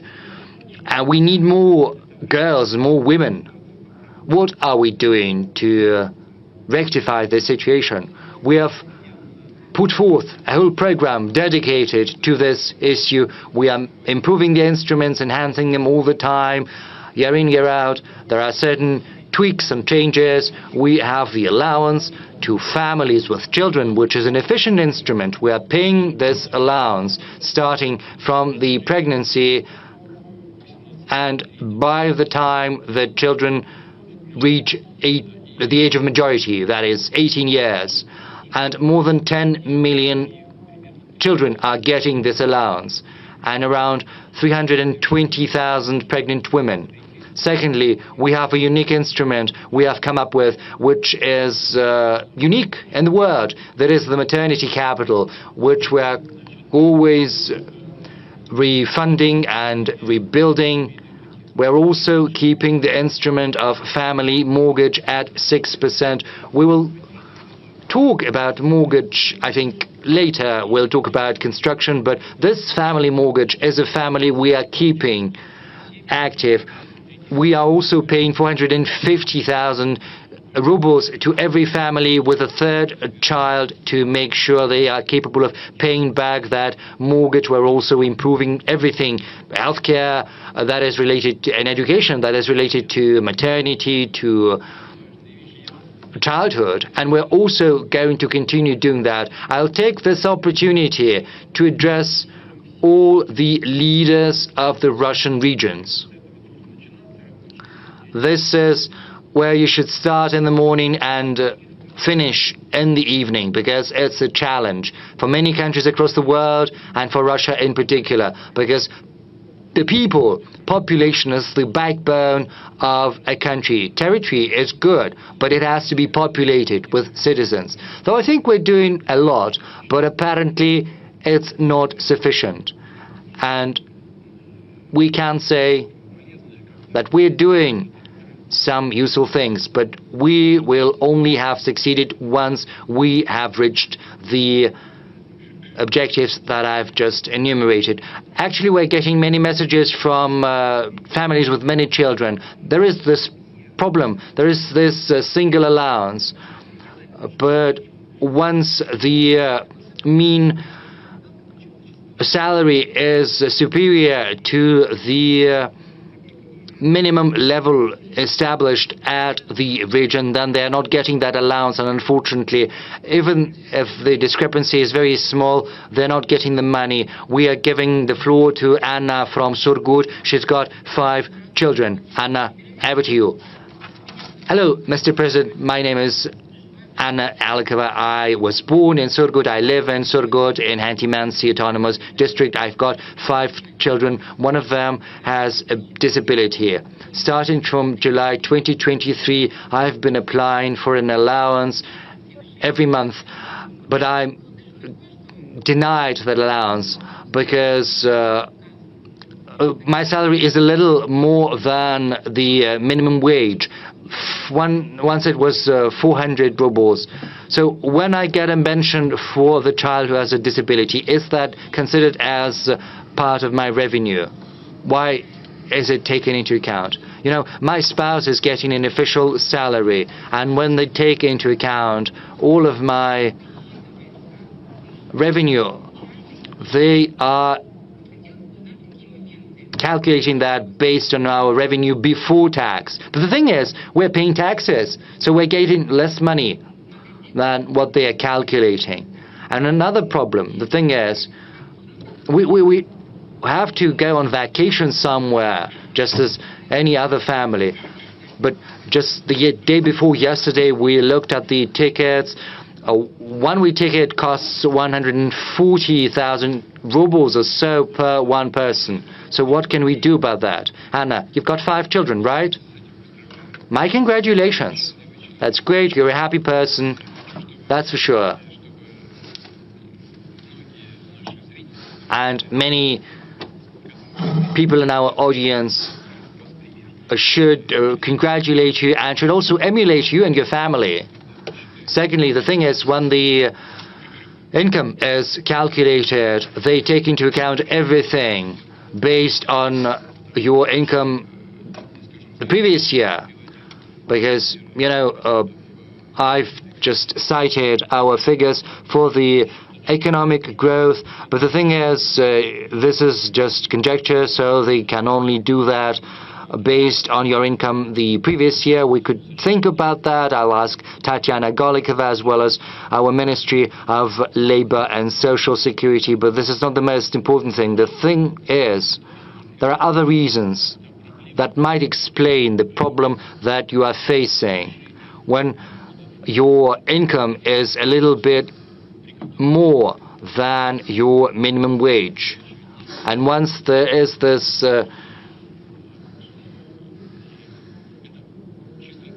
discrepancy, then you're not gonna get the allowance. This is a very formal approach. We were thinking about how to avoid this similar situation, the one your family is facing, and we have a solution. We have to recalculate the income tax, and then we have to give at least a 7% tax rebate based on the tax your family has paid. I think this will be able to compensate the money you're not getting due to the fact that you're not entitled to the allowance. We'll have a look at that. We'll see how it works. The government believes that this will be able to give you back the money you're not getting normally due to the fact that they're denying you the allowance. This is a recent decision. We are gonna look at how it's been implemented. Secondly, you spoke about travel and going on vacation. We know about the problem. I've spoken to the leaders and to the heads of the industry. You know, our aviation industry is very stable. Last year it was 105 million passengers.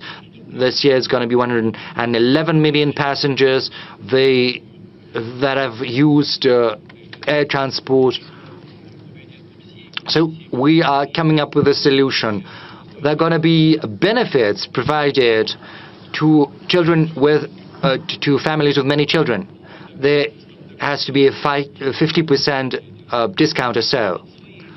But the thing is, air companies are giving their own benefits, but this is not a standard tariff, and it's just a little lower than the normal tariff, and they're kind of circumventing the rule. This practice needs to be stopped. I fully agree with you. A full discount has to be provided. So I would like to ask the government to resolve it before January the 14th next year. And as for this 7% tax rebate on income tax, this is a solution we're going to look into and see how it works. Thank you. I think there's another follow-up question about demographics somewhere in the room. Yes, please. Where are you? Dr. K, Chechen Republic. Mr. President, you are talking about demographic growth, how important it is, and you are citing the example of the Chechen Republic. Yes, not just the Chechen Republic, but also the Republic of Tiva, because these two regions are very good in terms of demographics. Probably we should provide some special program to the regions that are most efficient in addressing the demographic challenge. And secondly, you adopted the three-stage strategy for a high-speed road. Last year, the third stage is Moscow-Adler, and many experts believe that if Grozny and Makhachkala are included into this road, then this direction is going to be more efficient. Thank you for the question. Well, you have mentioned the fact that Chechnya is doing well with respect to demographics. It is true, both Chechnya and Tuva are doing well in this respect. Two regions in the Federation. Do we need to take any additional steps or measures? Shall we think here and the rest should take as a role model? Probably. With respect to regions that have lower birth rates that are below 1.41 factor, they need a special program to support birth rates. There are 35 such regions, and a separate program to the tune of 75 billion rubles for the next forthcoming years is planned. And as regards Moscow, Adler, Grozny, Makhachkala high-speed road, we have several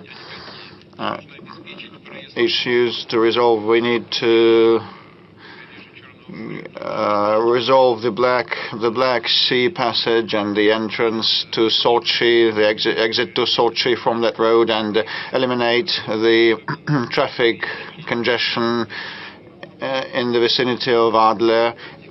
During the high tourist season, people spend hours in those traffic jams, and first of all, they built an alternate near Sochi, and the existing road is a bottleneck, and then the two traffic flows merge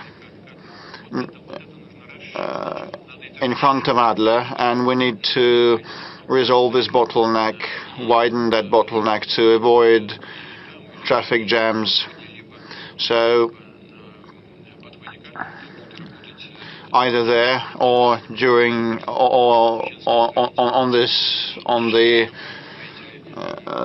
spot next to Adler, Chechen construction companies will be working. As regards Grozny and Makhachkala, it is probably a proper thing to do, a good thing to do, a good idea. We'll think of it later. Next stage. Chechnya main roads. You had a similar question. I just don't want to offend people. Hamazat Batukayev, Chechen State TV and radio company, Grozny. Yes, this was part of our question. Thank you, but you gave an assessment to the city of Kazan while talking to my Tatar colleague and mentioned the BRICS summit, and you also visited Grozny. Is it a beautiful city? A wonderful, a marvelous city.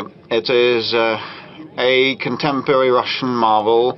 You know, I flew over Grozny in those hard, dire years of fight against international terrorism. It was in debris, and with machine gun firing, and many people thought of moving the regional capital to Gudermes, but the first president and the incumbent president said no, because Grozny is the traditional capital for the Chechen people, and we will restore it. So the results since then are marvelous, and this is the merit of the incumbent president, and the entire Chechen people is credited. Also, their hard-working character, and look at the mosque, spectacular architectural edifices and forms. We take pride, we cannot but take pride in what has been done in Chechnya and Grozny over the past years. Congratulations on that. Thank you, Mr. President. I recall your words when you were at the mosque talking to the Mufti, and you said that the Islam and the Orthodox Christianity, all the conventional faiths, have one single root, moral root. And let me ask a question about the Russian Special Troops University. It now has your name. It's named after the commander-in-chief. What is your take on that university, on that visit? Well, I think it is very useful, very instrumental, and Russian Guard forces have been using that, and fighters from across the country are trained there, and some of the fighters that are now in the conflict zone from Chechnya and from many other regions, they were trained in that center, which plays a pivotal role in enhancing the defensive capability of the entire nation. Okay, I can see our Chinese friends from Xinhua agency wishing to ask a question. Mr. President, good day. My name is Juan He. I represent Xinhua News Agency. So glad to ask a question today, to be able to ask a question. I have two questions. The first one, what is your take on the current state of the development of the Chinese-Russian relations? Will you tell us about the main outcomes of the cooperation between our countries? And my second question, next year China and Russia will mark 80th anniversary of the victory in World War II, and 80th anniversary since the United Nations were founded. According to your opinion, what is the role of interaction and coordination between China and Russia in maintaining global strategic stability and international justice? Thank you very much. Well, we speak a lot about the bilateral interaction of China and Russia. Next year will mark 75th anniversary since the diplomatic ties were established. Over the past years, a lot happened, and we've gone through a lot together. And in the recent decades, the level and the standards, the quality of our relations have reached an unprecedented level, and we've never seen in our history before. I'll mention the economic component, but this is built on mutual trust and confidence. All that we do and the way we act is built upon full trust and confidence on both sides. We do nothing that would run counter to our interests, and we have been acting in the interests of the Chinese people and the Russian people. And as regards economic interaction, well, we have 220, 230, or even 40, according to the Chinese statistics, of billion USD of mutual trade, which is very good. Over the past year, despite the high base, we still have seen a moderate pace of growth of about 3%. And my second point is about investments. We have around 600 projects of mutual investments to the tune of $200 billion, so which means that our future interaction is safeguarded. And another important component is cultural and humanitarian interaction. We hold dual years of culture and youth exchanges that are very important for specific cohorts of our population. And this is the foundation for economic and political interaction. Also, our regional interaction is of significance. Heads of regions speak to one another. And Malta and vodka is on the table, but they know the happy medium. They don't overkill, so they have some personal chemistry. I mean the residents of the regions, neighboring regions, and student and the university exchanges also take place. Then, mentioning the great patriotic war, Russia and China were the countries that suffered most during the Second World War, but still gained a victory. So the casualties were colossal. We lost 25 to 27 million people, and China lost even more, around 30 million people in casualties. So the things that the Japanese militarists did on Chinese land were horrendous, and the Chinese people went through that ordeal, and we stood side by side then, and we stand side by side now, which is a most important factor of global stability. And originally, the United Nations was established for the sake of this stability, and the Permanent Security Council members include Russia and China, and we almost always coordinate our approaches on international arena. And definitely this is a very important pillar of international affairs, so we'll keep acting in this vein.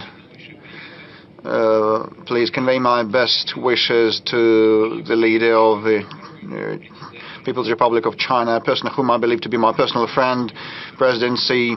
So please, I call on everybody to ask no more than one question and be succinct. Kuban region in the central sector. Please ask yours. Good afternoon. Krasnodar region, the Lights of Kuban newspaper, Marina Smirnova. The question is as follows. Nowadays, the talks are rife about the migration issue. Ways to resolve it are entertained. The Krasnodar territory is a big region and cohesive one. Still, we have the issue of migration. We have restrictions in place. Only the construction sector allows patents. And what is your take on these restrictions? And we lack manpower, and what is the way out? So this is a very sensitive and acute issue, not only for this country, for Europe also, and for even more acute for Europe. So we lack manpower. Yes, this is true. We have unemployment at 2.3%, which means it's almost inexistent. Well, our businesses and ministries have been telling me that there's a shortage in the construction sector and manufacturing. It's hundreds of thousands of workers. This is a hard fact. What the way out might be, you ask. So first, in order to reduce the number of the labor migrants, one needs to enhance the labor productivity using new technological solutions that do not require lots of low-skilled workers. And hence, you should focus on high-tech sectors. So there will be no need to bring in more low-skilled migrants. Second, if it's inevitable, we need to act together with our partners, like in some of the countries, like Central Asian countries, in order to prepare people in those republics in advance. They should get to know the Russian language, learn the Russian language, and Russian language studies centers should be established, and the prospective migrants should be knowledgeable of the Russian legislation, and definitely requirements for those already on our soil must be tightened. They should respect the environment they live and work in, and this is the responsibility of the law enforcement bodies. So there are two components here, the economic and the law enforcement ones, and they should merge. There should be synergy between them. We had lots of debates about establishing a separate body or just leaving it as a division within the Interior Ministry, but I believe still that it should stay inside the Interior, and actually a powerful heavy-duty center should be established that should be in constant touch with the economic agencies and ministries and regions, definitely, to resolve those issues and keep track of things. And there's a great deal of regulation on the regional level, and that must be governed from a single center. And later on, as the situation gets mature and they acquire new competences in that center, a brand new agency may be established in the future, but it should have the law enforcement component and the economic one. Certain steps in this direction have already been taken or have adopted a law. The State Duma has passed a law about the right not to accept children of migrants who don't speak the Russian language. Well, it's understandable. How can you possibly teach a child at school if he or she doesn't speak Russian? Then he or she, that child, needs to receive Russian classes, and who's going to pay for that? So we need to make sure that the rights of those who come into our country are not infringed. We need to provide health services and social services, but it shouldn't become a burden for the local population, and the comfort of those people should not be affected and impacted. So the government should pay more attention to this problem, and I've just mentioned how we are going to address it, first within the Ministry of Interior, and then if the situation requires so, we could think of establishing a separate body that would involve representatives of law enforcement agencies and the economic bodies. Mr. President, we have monitored the situation with migrants. It is indeed a very acute and complex question, an issue, but we've received many questions from those who travel into our country, and not only those who come to earn money. In many cases, those are Russian people who want to return to their homeland, receive a Russian passport, and become full-fledged citizens of the Russian Federation. We received such letters from Ukraine, from Belarus. There are many Russian people in those countries. We received equal questions from Germany, for example, Lev Zebel, who left to Germany in 1990 and returned to Tarusa in 2006. Had a similar question. He stayed for many years in Russia, but he cannot receive the Russian citizenship. According to the explanations given to him, only President Putin can grant you citizenship, because we don't have sufficient legislation. Only after he wrote a letter to Vladimir Putin, he was told what documents are required. So it looks like the situation is on its way of being resolved, but we would like to see a successful end to it.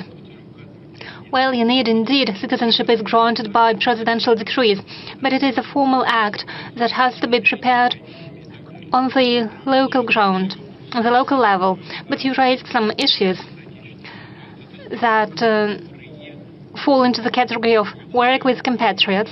That is, those people who feel themselves to be part of Russia. They speak Russian language. They consider themselves to be part of our culture, part of the Russian world. And as a rule, they are highly qualified experts and professionals, and we are interested in attracting high qualified experts to Russia. We have established a specialized program for those purposes. Probably it's not efficient, yet we have to improve those mechanisms. You mentioned Ukrainians. I believe there are lots of Ukrainians living in Russia, maybe no less than in Ukraine, and it's not a joke. I'm talking about those people living in EU territories in Crimea. Those are millions of people. And I believe we have as many Ukrainians living in Russia as they are living in Ukraine. We can only welcome it. Those are people of our culture. They are part of our people. Those mechanisms that I've mentioned need to be improved. There's no doubt about it. We are interested in seeing more highly qualified people come into our country, and those people who are the carriers of our traditional values. Well, it's difficult to define, but in order to make this work effective and efficient, we have to continue our efforts. And please give me the specifics of the person you've mentioned. We'll provide him any assistance. Right in the beginning, we said that we have artificial intelligence at our disposal, and it assisted us in choosing the most relevant questions. Housing is one of the most acute topics, and if you look on the monitor, you see that this topic ranks #1. Now we are going to show you a video question from a young people from Krasnodar. Mr. President, for 3 months, we haven't been able to receive a family mortgage. Either the banks are out of limits or they increase the initial payment from 20 to 50%.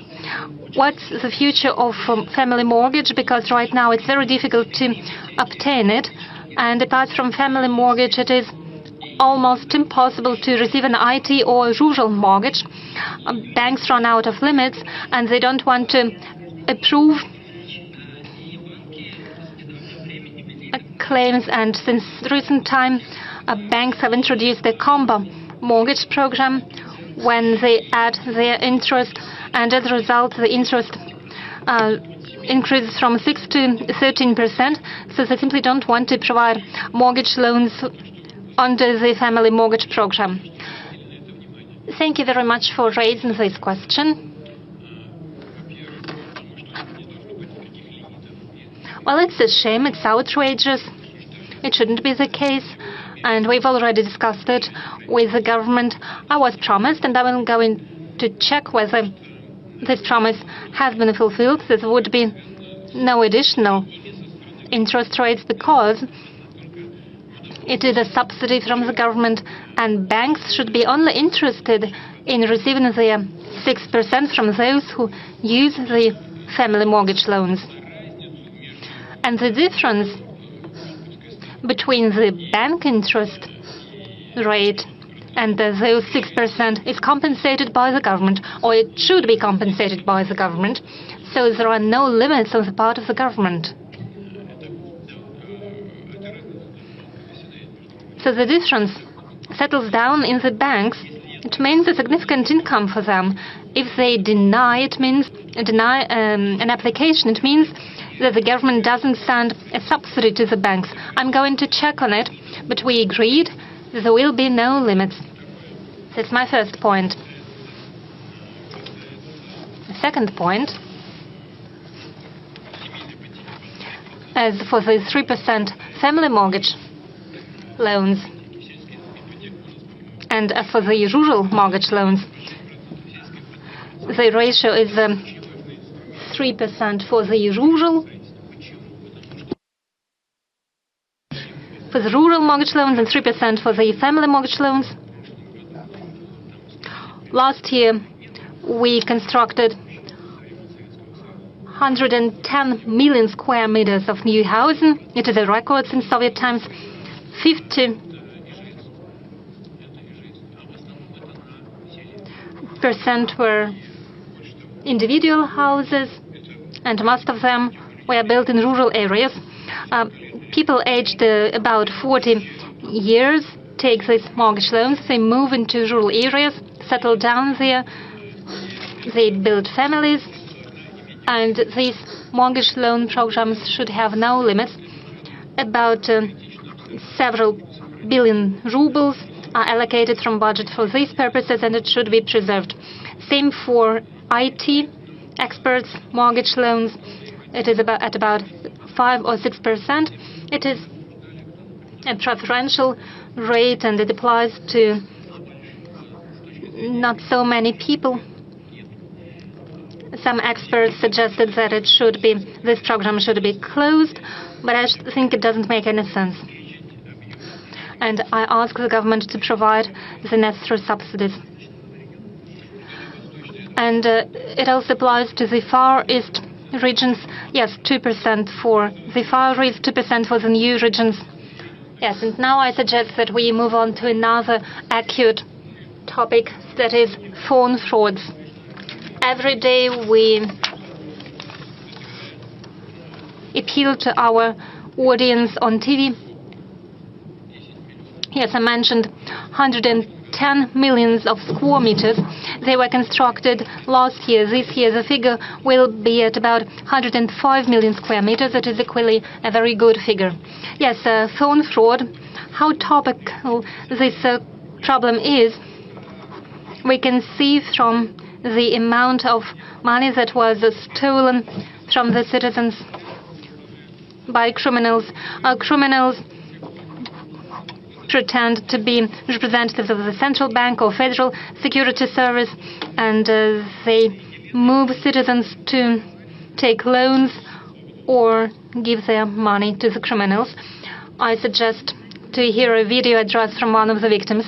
Good afternoon, Mr. President. My name is Yelena. I'm a pensioner. Recently, I became a victim of criminals. They hacked my account at Gosuslugi account, and now I have a debt of a great debt, and I simply cannot pay it off. How is it possible that banks approve such illegal loans while I receive a very small pension, and banks don't request any information, and at the same time they approve such loans? They approve loans that are much greater than my monthly income. There are lots of pensioners who fell victims of criminals. Shouldn't we ask banks to better control the activities of their officers and better check the applications from pensioners? Thank you. I can only agree with you.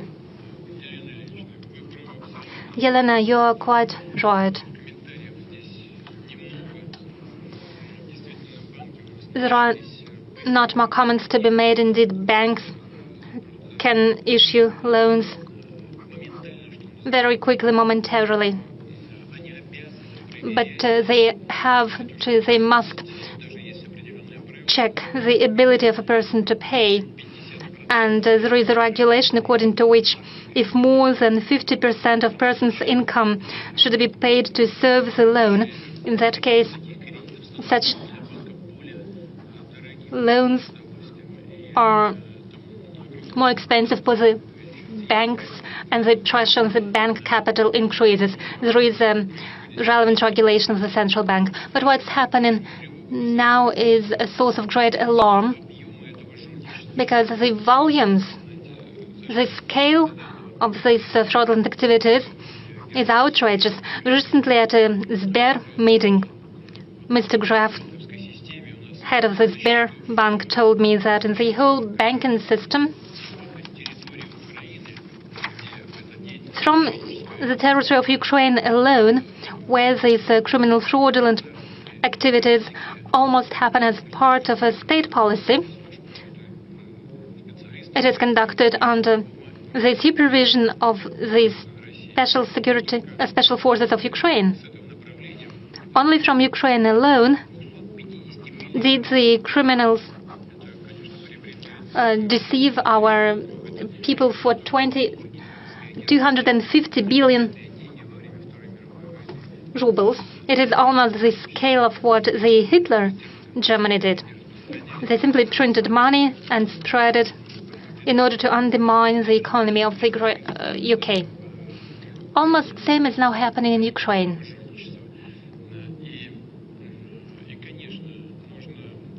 And of course, we have to supervise the situation. We should keep it in focus of our attention.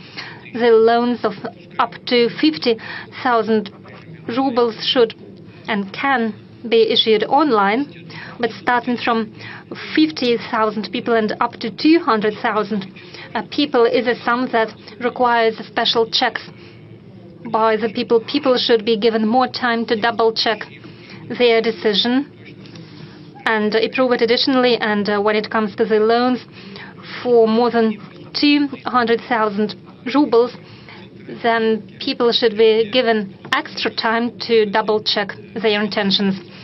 And we need to take the relevant regulations by the central bank, and the banks need to be regulated.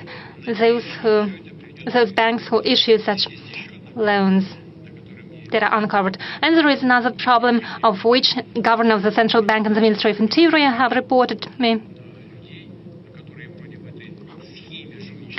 We find out that there are people who are not involved, seem not to be involved in those criminal activities, but when people become victims, and this money are first transferred to the third-party accounts, and then criminals receive the money from those third-party accounts, and those third people seem not to be involved when they open their accounts in the banks. So it is a suggestion to increase not only control, but also the responsibility of those people who are in reality involved in these criminal activities. These intermediaries understand why the cards are opened in their name. So there is a proposal for criminal liability for such activities. I'm not saying that it is a solution, but still that's a possible avenue for moving forward. Do you know anyone who suffered from telephone fraud? No, I don't know such people personally, but though there are people, and those I know, they reported to me. They get calls, they used to get calls, and will get calls, I guess, yes, possibly. But when they hear an unknown voice and any offers that have to do with, that end up with certain actions, they put down the telephone or disconnect the call. And I suggest that all citizens of the country do the same.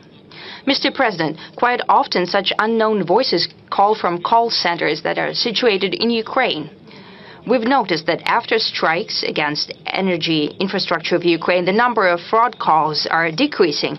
Simply they're cut off from the power. Yes, maybe we could put those phone centers as one of priority goals. No, priority targets for us are military infrastructure and military industrial complex facilities, also possibly decision-making centers. However, phone call centers, we are not to waste our munition on that.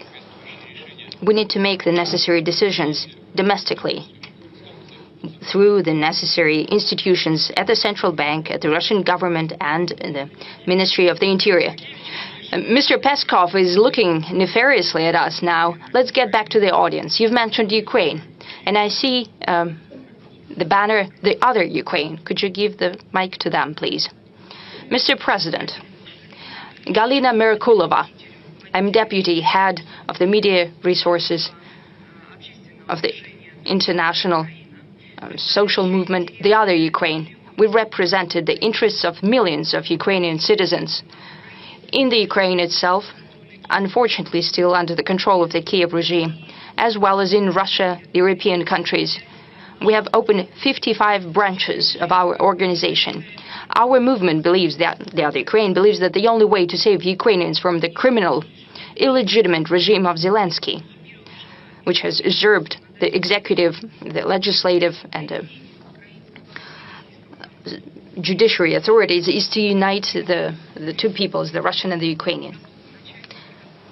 What are the conditions for you to begin the negotiations with Kiev? If not with Zelensky, then with whom?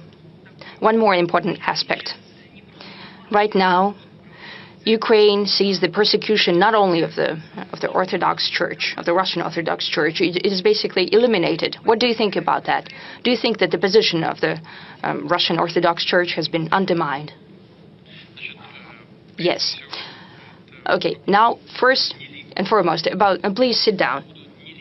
About the illegitimacy of the regime, I have already spoken on the topic. As I understand, the inspirator of this movement, is this an organization or the other Ukraine? It's a movement. Okay, it's a movement. Inspired by Viktor Medvedchuk? Yes. Yes, we don't see each other. But I know that he also thinks that. Why is the regime illegitimate? And I'll repeat myself once again. The constitution of Ukraine does not have an indication of possibility of the extension of the mandate of the president, even during the martial law. There is just one authority, that is the representative, the council, that is Rada, the parliament, and their mandate can be extended during the martial law if necessary, without elections. And I understand that you know it.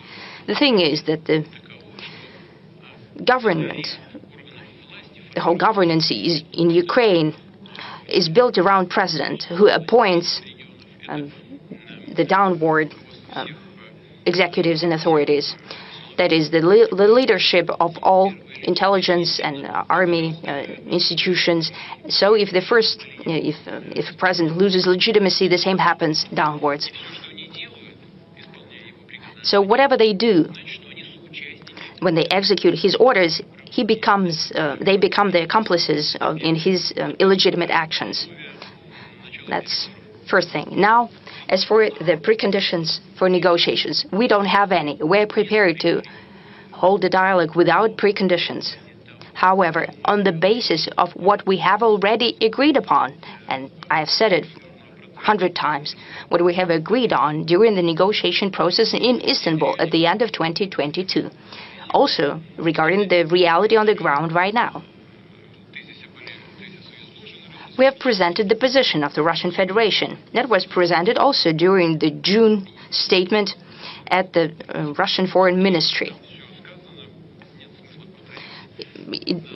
I don't want to repeat myself. It all has already been presented. If not with the head of the regime, if he's illegitimate, then with whom?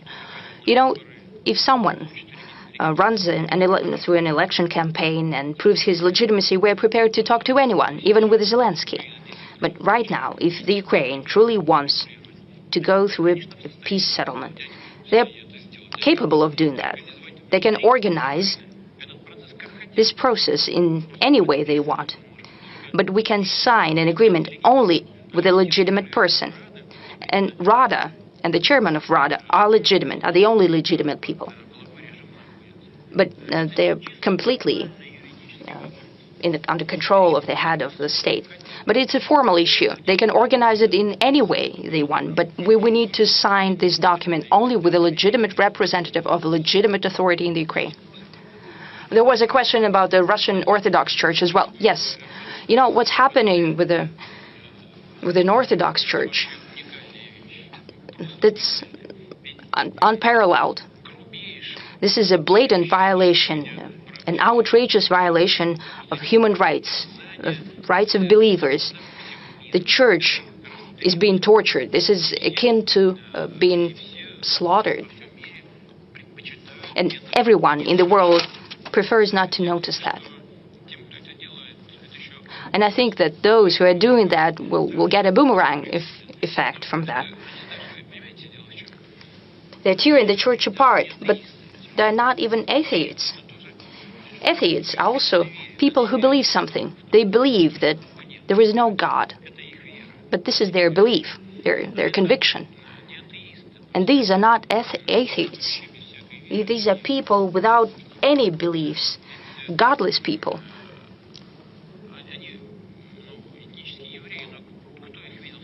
They're ethnic Jews, but has anyone seen them in a synagogue? I don't think so. They're not Orthodox as well, because they're never present at a church, and for sure, they don't follow Islam, because we don't see them at the mosque. These are people without kin or memory, with no roots. They don't cherish what we cherish, and the majority of the Ukrainian people cherish as well.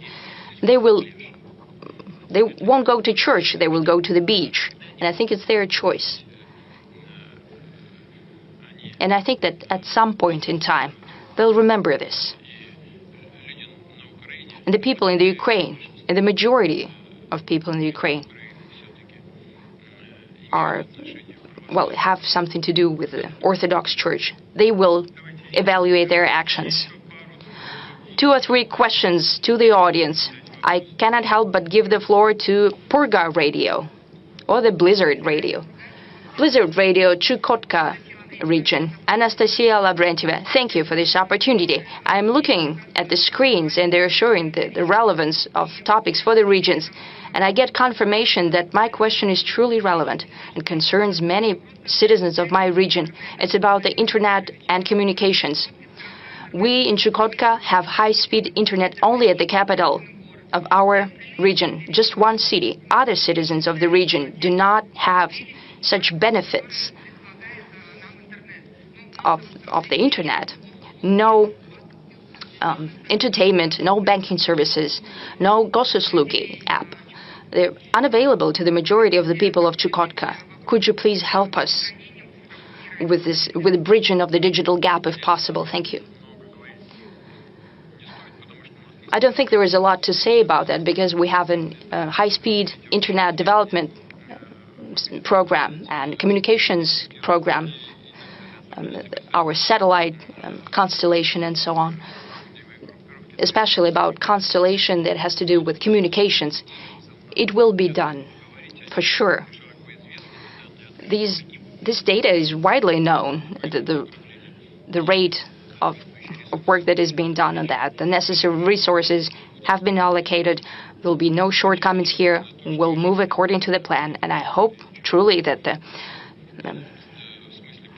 faraway regions such as Chukotka will reap the full benefits of the modern civilization. It is extremely important for such a country as ours, because more and more people are working remotely. They're receiving education remotely. And here, high-speed internet is of utmost importance. We'll do that for sure, no doubt.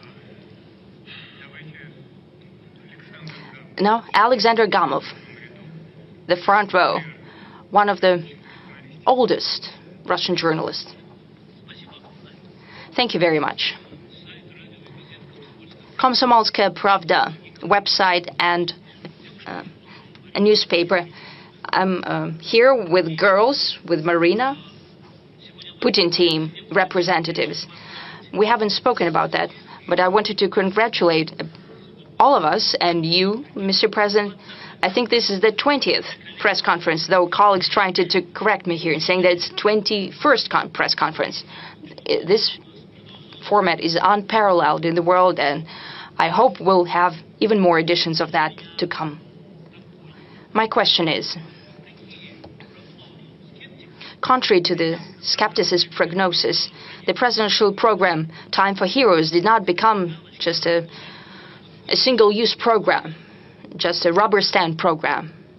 What were your personal hopes for this program? Were they fulfilled? Or what kind of expectations do you have now? And just a last-moment question.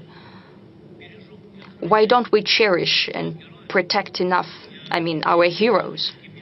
Not only the death of General Kirillov. He was mentioned as an aside today. But there were plenty of cases when our participants of the special military operation were offended, or later the law enforcement interfered, but there were many cases. Now more to the Time for Heroes, the program. I represent the heroic newspaper Komsomolskaya Pravda during the Great Patriotic War. This was a newspaper with frontline correspondents. And right now, since 2014, we have been producing a newspaper in Donetsk and Donbass and Luhansk as well from the front lines. Next year, we're celebrating 100 years on the 24th of May. My colleagues asked me to give you the invitation for you to come to us. We have Mikhail Petrov here, and he spoke how we celebrated 120 years of TOS. And they received an order. We're waiting for you on the 24th of May at 12 a.m. sharp. Will you come? I will try. Thank you very much for the invitation. Komsomolskaya Pravda newspaper is part of life. Please sit down. This is a part of life of many generations of our citizens. People wake up with this newspaper. That was a morning routine for many. They read it throughout the day. It's becoming more and more modern mass media. It works in all information spheres. This is a lodestone and objective media, and I'd like to congratulate you with the results of your work. Thank you for the invitation. Now, as for the Time of Heroes platform, I spoke that I came up with this idea after meeting students and also participants of the special military operation in St. Petersburg. I sat there and it occurred to me that I had in front of me the people who were the future of the country. And that's when it occurred to me to build this platform. I won't hide it. I came back to Moscow. I spoke to my colleagues. I asked the administration to work this through, and they came up with the name, the Time of Heroes. And I think it's very apt. 43,000 applications came in during the first stage. And of course, we went forward with a very rigorous selecting process. Just 83 applications went through to the next stage. We need to make sure that they've got the education, they fit the parameters, because they will have to work, and the government and big companies and municipalities, ministries and agencies. I spoke about this during my meeting with United Russia, but I have to say all of them, every one of our people fighting for our country and the special military operation are worthy, but we have to make sure that they fit the field they want to work in, because they need some experience, education, because it's one thing fighting for your country and another working with people.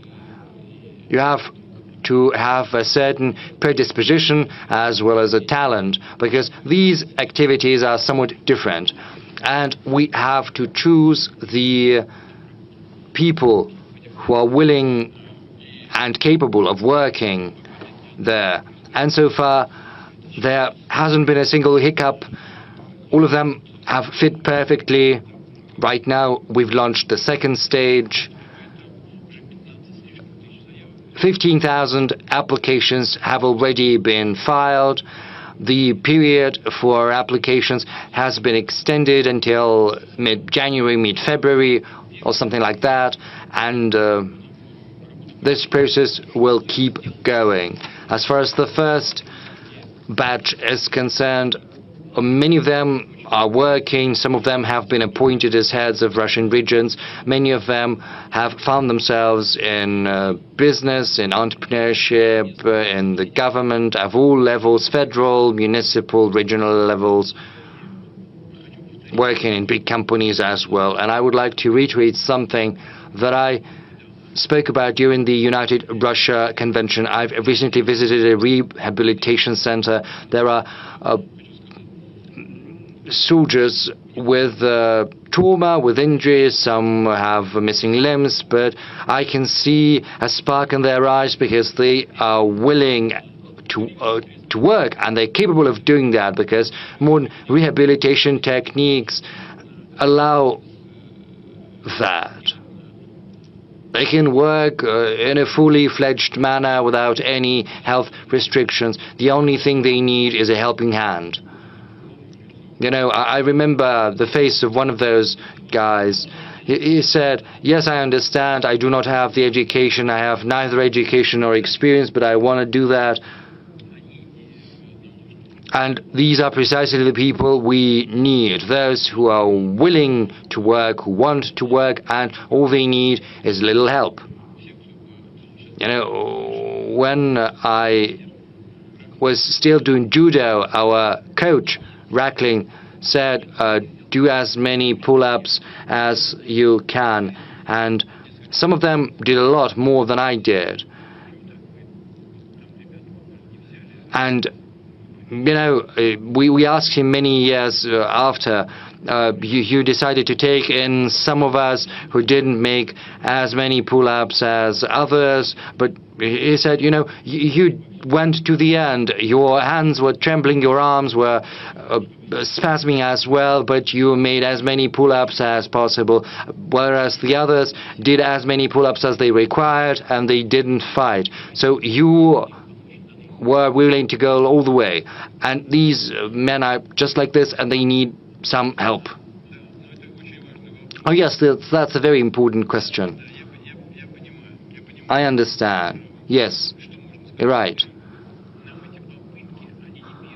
First, these attempts are not the first ones. We are aware of what the adversary is seeking to do. And these attacks are not just targeting our military. I expect that when I talked to your American colleague, there are, you know, assassinations like that of Madame Dugina, which was terrible. There are attacks on journalists, on civil leaders. These are terrorist actions perpetrated by the current Kiev regime. And that means that our law enforcement agencies as well as our special services are missing these strikes. What can I say? I can say that we need to improve our work and make sure such things never occur again.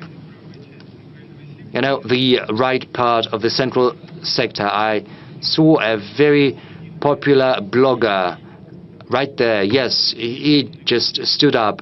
Well, this is an unconventional guest. What do you mean, unconventional? Mr. President, my name is Vlad Bumaga. I'm a video blogger. I've got more than 80 million subscribers, mostly young people. And as we know, young people spend much time on the internet every day from 5 to 8 hours, and half of that time is spent watching video content. And just as many other content creators, we're actively pursuing the development of our Russian platforms such as VK Video. Yes, these platforms are not yet great, but they're growing steadily and they provide a high-quality service. Which brings me to the question, why block YouTube when our platforms are doing quite well on their own, because they're competitive and they provide good conditions, good terms for authors and content creators, and we can post content there and broadcast our ideas, our narratives to a wider audience than the Russian-speaking audience.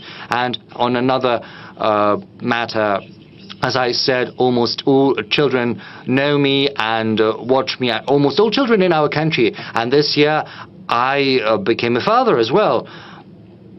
My congratulations, and my congratulations to your wife, because first and foremost, she's the one to be credited with that. Yes, I'll do that. So I am a person who creates video content which many children are growing on. So what are the values I have to broadcast, and is there anything that I shouldn't do? And what are the values and the narratives that I have and we all have to broadcast to the younger generation? What are your instructions? Well, starting with the slowing down of YouTube. Indeed, there are more issues on YouTube side. In order... I'm sorry. Vlad Bumaga, is that your pseudonym? Is it your pen name? No, it's my real surname. Oh, great. Bumaga, because, you know, it's the Russian for paper, and we know that paper is stronger than stone. You said 80 million people, which is unparalleled. That means that the content you're creating is in line with the expectations of these 80 million people who are following you. This is the fruit of your creativity, and I would like to offer my congratulations to you on that. Secondly, Google is the one owning YouTube. When Google was creating its network in Russia, they set up subsidiaries, the legal entities that created those services, and they had to be maintained. So Google was working through these subsidiaries. Once the West started slapping restrictions on us, Google started diminishing its funding, and it also reduced the supply of equipment, thereby creating problems for itself. Moreover, Google needs to be in compliance with our legislation. They have to avoid any type of wrongdoing. They shouldn't abuse the internet network to secure foreign policy goals of their respective governments. See, when you are watching for some topic, for music, for culture, and all of a sudden your search result gives you links that have no relation whatsoever to culture or music, rather these links lead you to some propaganda of a political platform or something like that. Or they are trying to take out of circulation the names of our artists, our bloggers, or political leaders, which is all something that constitutes a violation of Russia's legislation, and hence the grievances the Roskomnadzor has with them, that is the organization that is responsible for the control and the supervision of the internet. If they're in compliance of our legislation, they can come under some restrictions in their respective countries. But if they want to work in Russia, they have to comply with our law. And, you know, you say that nature abhors vacuum, so YouTube, Telegram, VK, all of that is growing rapidly. And if YouTube understands that and tries to reconfigure its presence in Russia, then they will have no problems here whatsoever. Now, as for the material we need to use to rear our children, I'm confident, Vlad, that giving such type of advice is basically pointless, because people like you, especially now that you have become a father, now that you have a child, you feel this weight of growing responsibility. You feel responsibility towards your child and towards the future of the child, as well as to the country your child is going to live in. And this sense of responsibility is going to serve as a beacon for you. And it's got to be even better than any instructions or advice I might provide to you with regard to what I think is useful for the future of our children, or what is perilous and nefarious for our children, and which is something you have to fight, not because this is what I instruct you to do, but because your heart tells you to do that. Unfortunately, I skipped TV3. I'm sorry. Since we're talking about children, we've got a young girl, a young lady there, duping families with children, maybe the allowance. Well, I'm going to tell you. My name is Yelena Usmanova, Mr. President. I'm from Tatarstan. Yes, Tatarstan once again. an online newspaper. First, thank you for choosing Kazan as the venue for BRICS summit, but my question is not related to that. There is a group of fraudsters who have duped hundreds of families in Kazan who were dreaming of having children of their own. They drew out a mortgage with government support, but their houses have never been built. So I'd like to ask you whether they will get any help, as you in the past provided help to those who paid for their housing before their houses were built. Because right now, these families have to pay back their mortgages. So when will people get support rather than the banks? Well, please stay there, please, with the mic. The thing is, we have set up a system for escrow accounts. If a person draws out a mortgage, then the money is channeled to an escrow account, and this money is frozen until the house has been built. I'm talking about individual houses, not apartment houses. The thing is, individual houses are in compliance with this program. It's the same. It's 3%. And, you know, we built 105 million square meters last year, and 50% of that was accounted for by individual houses. But the money was supposed to stay in the escrow accounts. Where did the money go? I do not understand what you're talking about. Well, this is what we had in Tatarstan. Hundreds of families ended up in this situation.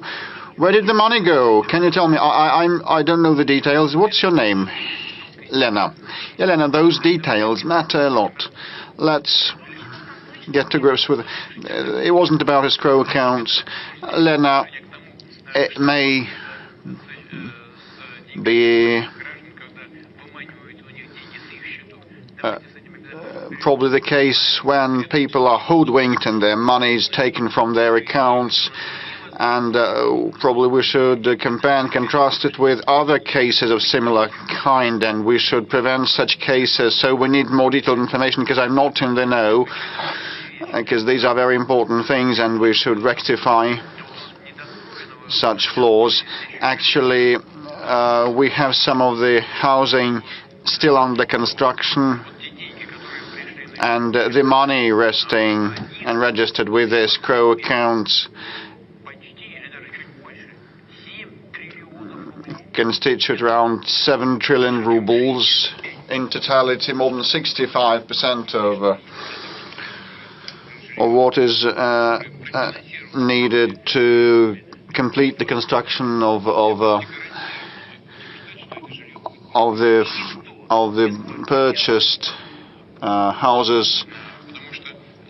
And this will be so that it's constructed in 2025, and no one will be left without the purchased flats, and the money on the accounts are protected and hedged and insured. If you know about some practices that are off escrow accounts, please give us, let us know. TV3 or Turkey. We will come back to you later. Anadolu Agency, Ali Jura. Mr. President, Israel has been breaching the international law, killing tens of thousands of people, including children, in Palestine and Lebanon. Currently, Israel has been capitalizing on the situation in that region to occupy Syria, breaching its sovereignty. How can you comment on the action of Israel in that region? Have you had a conversation with President Erdogan? Thank you. Please have a seat. We are in constant touch with President Erdogan. Well, I cannot remember the exact date when we talked last time, but we definitely also talked the situation in the region, in the Middle East. And the attitude of President Erdogan and Turkey to the Middle East developments is well known, and our position on Lebanon and Palestine also is common knowledge. Our stance is not subject to political expedient situation, and we believe that the resolution of Palestine issue can be attained only with the help of removing the root causes. So the Security Council back in the past opted in favor of a two-state solution, Israel and Palestine. Israel was established, Palestine is yet to be established. This is the issue, this is the problem, and Israel has been continuing its unlawful settlement activities to date. I'm not sure what goals Israel pursues in Gaza, but this merits only condemnation, and we did that on many occasions at all levels, including the public and civil level, and expressing our position in the Security Council of the United Nations. Nothing to add here. Same refers to Lebanon. As regards Syria, I believe, frankly speaking, Turkey has been trying to safeguard its safety on its southern frontiers and create conditions for the return of the refugees back home from its own territory to the Syrian land. And those territories are now under more or less control of actually Turkey. Probably they want to move away the Kurdish troops from the border. Probably those might be the goals and the outcomes, and may be attained, but the main beneficiary of this Syrian developments, I believe, is Israel. It's my personal belief. You may have any sort of attitude to what Israel has been doing. Russia has been condemning the seizure of any part of Syrian territory, but Israel has been trying to resolve its security issues. And, the Golan Heights line is well known. And Israel has moved 62 to 64 kilometers on the front line, inserting around 25 kilometers into the other territory, the adversarial territory. It's similar to the Maginot line from the 20th century history, and real fortifications, formidable fortifications and solid ones have been built, and we hope that sooner or later Israel will withdraw. But now they have been pulling in troops, right, like several thousand of troops, and they're going to reinforce their contingent there, I think, and local people have appealed and called on Israel to include those territories into Israeli state, and if it all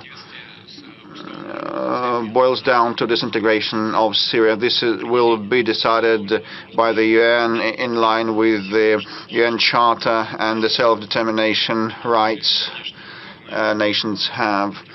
This is a very convoluted, complex issue, not for today's phone-in, and Turkey has had problems with the Kurdish Working Party for decades. I hope there will not be an aggravation, but some of the European leaders told me that after World War I, Kurds were promised their own state and were duped and deceived. And Kurds reside in Iran, Iraq, and Turkey, and Syria. You know how many of them live there, around 30 to 35 million Kurds. And this is the Kurdish issue is major one, and the Kurds are formidable fighters. And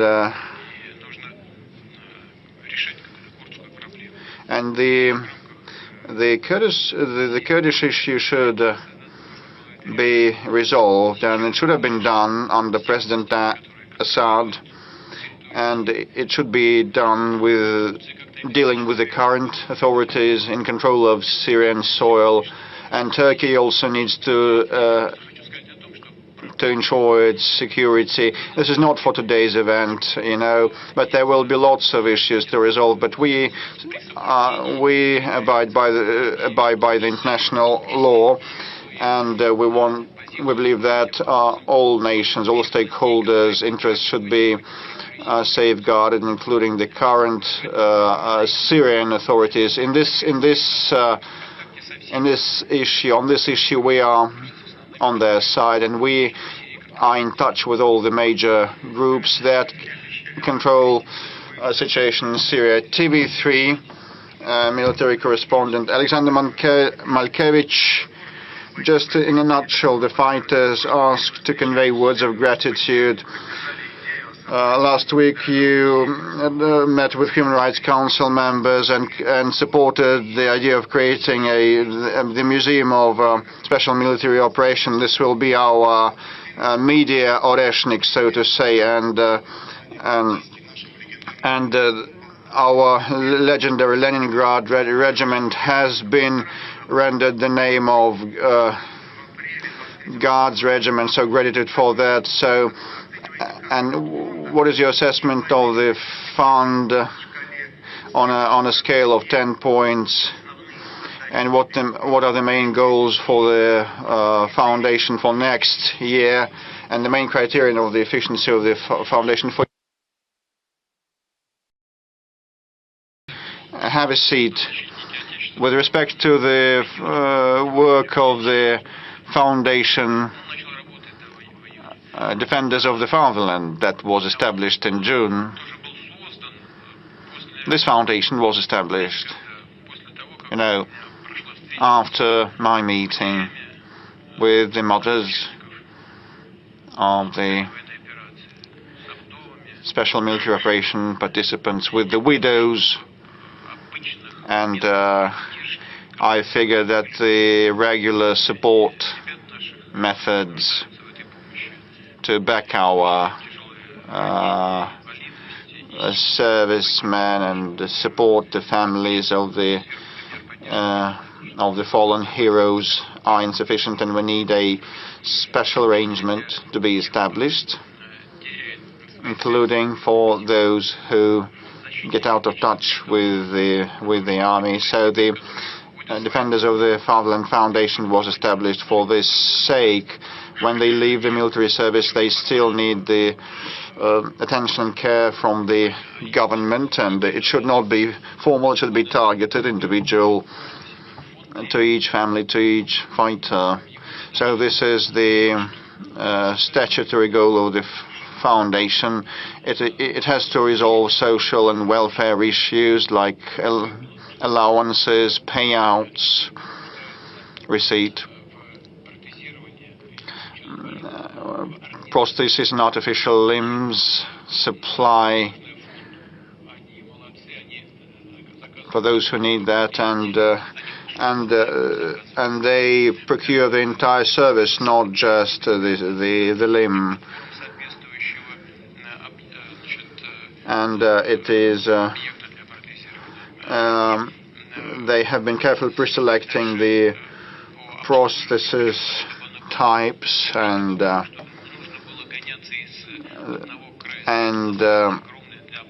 post-operation care also is part of what they work on. Still, some of the patients have to travel far and wide across the country, and they have to resolve that. I talked with Anna Yevgenievna Tsivilova, who has told me that now the requests start coming from the fighters with respect to future employment, which is very important, and also about practicing sports and participating in cultural events. And this is so good. So it means that we are seeing a change for the better, which is very good.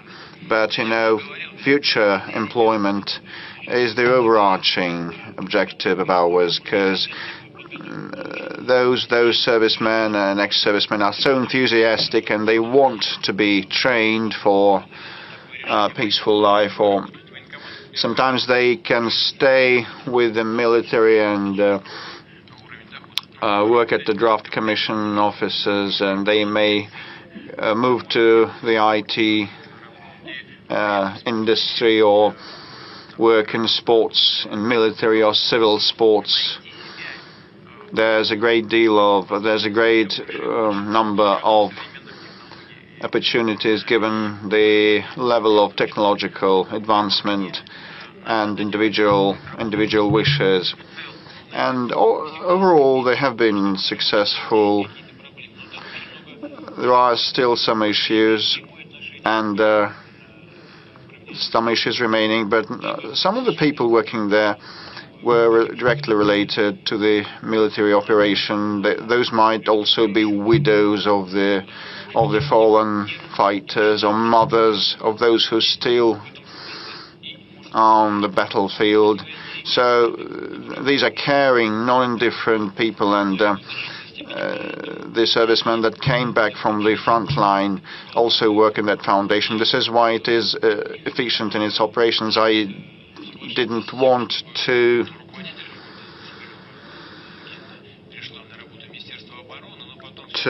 allow the director of the foundation, Tsibelova, to become part of the defense ministry, but I ceded to the proposal of Belarus, of the defense minister, who said that he believed that for the sake of a seamless process that is needed, because part of the servicemen will be under the defense ministry.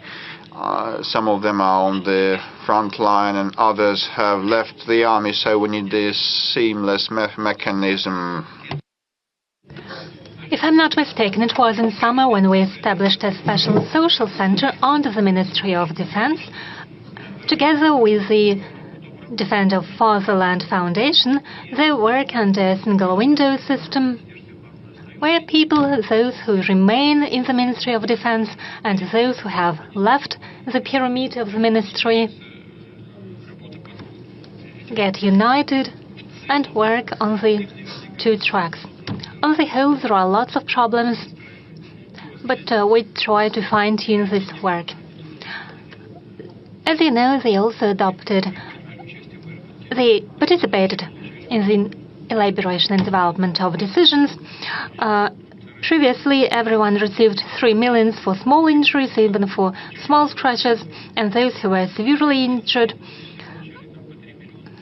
entailing a disability, also received the same amount of compensation.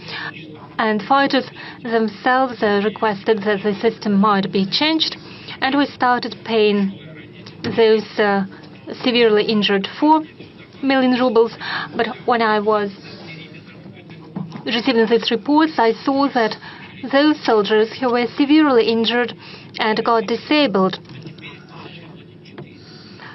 previously got 3 million people, and after that the changes were made, meaning that those who had been injured before were underpaid, and we fine-tuned the system, and those who were injured previously and earlier received 1 million more. I see that Ksenia raises her hand.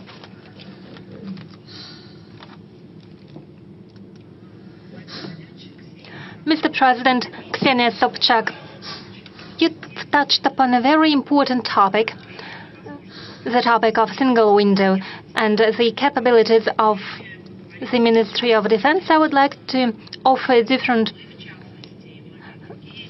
perspective to this question. We, stars of the show business, journalists, and those who are indifferent, implement various projects. In particular, for more than 2 years, we've been involved in a large-scale project offering assistance to those people from Belgorod and Kursk regions, our compatriots and co-citizens who were affected by the attacks of the armed forces of Ukraine. We have provided assistance to hundreds of people, and I believe there are many people who are indifferent. What do you think? How could we provide assistance to those people and establish a single window in order to bring together the civil public initiatives and the state work of the state structures and bodies that already exist? I'm talking about voluntary work that could be provided via a single window system on all tracks, because we face difficulties with employment in the new regions, problems with receiving places in the kindergartens, and other problems that families with children are facing when they relocate. Would it be possible to establish a single window system for civil initiatives? Thank you. Well, first of all, thank you very much for all your efforts. It is a tremendously important thing when we provide assistance to very specific persons. Second, when volunteers provide such assistance, and I would like to thank all volunteers without any exception. They risk their lives. There are losses among volunteers, unfortunately. But when they work, they reach out to a specific person, and they have a better feeling of where the government succeeds and where something fails. So as I've already mentioned, with regards to the Kursk region, there is a program aimed at restoration of the Kursk region, and funds have already been allocated, and same happens in other borderline regions, in the Belgorod and Bryansk regions. No one be left unattended. But you probably have a better feeling for that, and I'll think about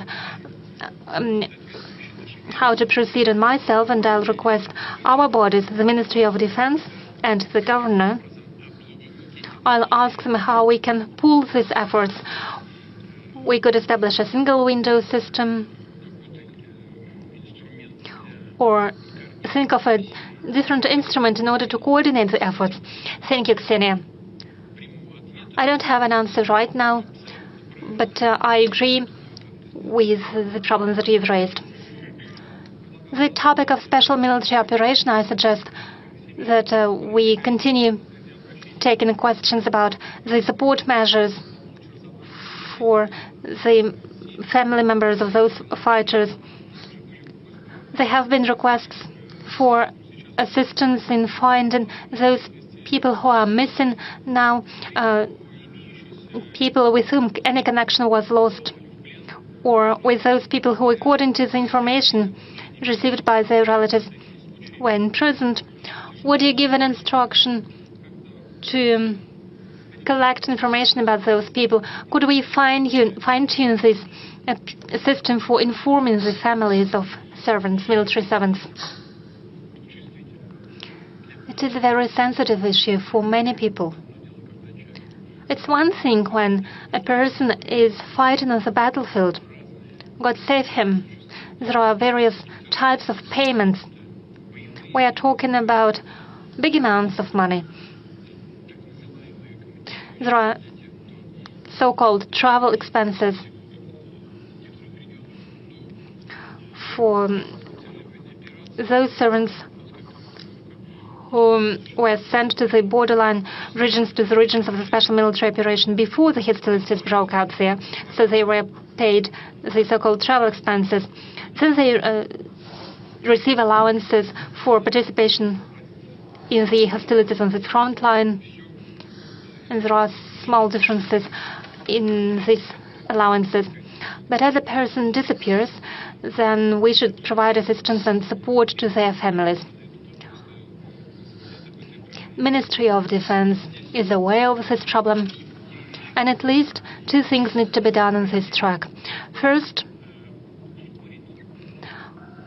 what we need is to reduce the time for taking final decisions when there is no information, when families no longer receive the payments and the allowances, because there is no person, he doesn't participate in defensive or offensive campaigns and doesn't receive the respective allowances. So the family doesn't receive the financial support.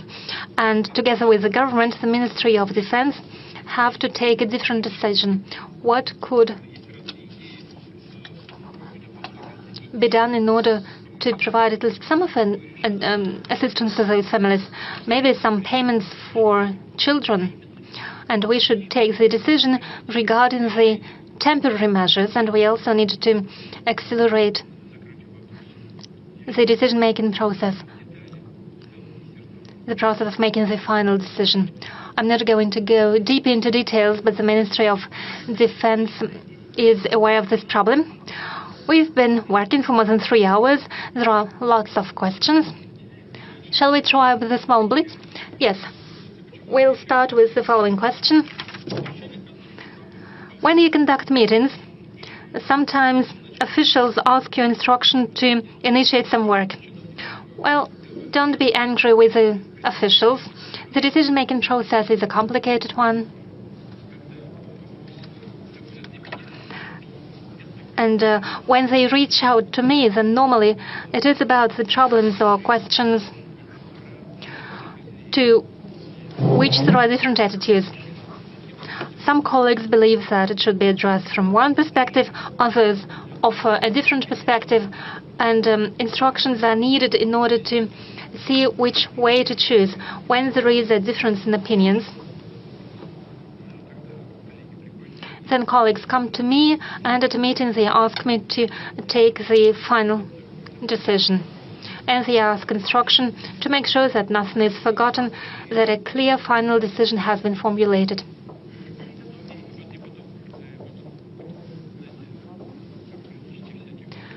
And, there are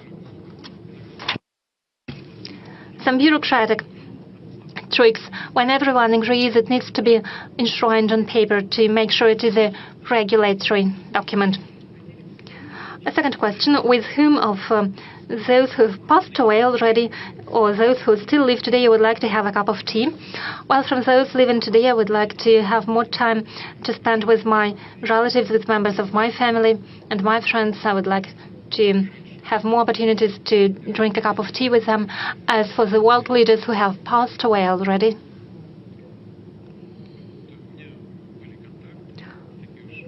I've had contacts, not so close contacts, but nonetheless, for quite a long time, I had contacts to Mr. Kohl, the German Chancellor. He was a world-scale figure, not only due to the fact that he was a corpulent man, but also thanks to his beliefs. After my very first meeting with him back in 1993, and for a long period of time, after he no longer was German Chancellor, he sometimes regularly, not quite frequently, but regularly came to visit me, and it was my distinct pleasure to talk to him.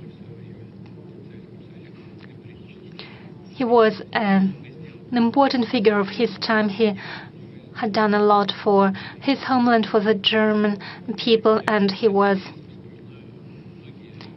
a real world leader, and I still have warm memories of many of our conversations. They were useful for me, and it is no exaggeration. They were useful. He was a very President of France, Chirac, was a very interesting personality. He has encyclopedic knowledge. He knew everything, whatever you asked him. And he had his own opinion on anything, and he stuck to his opinion. He was a very gallant and polite man, and I learned a lot of from him. I learned a lot from Kohl and from Chirac too, his manners in particular.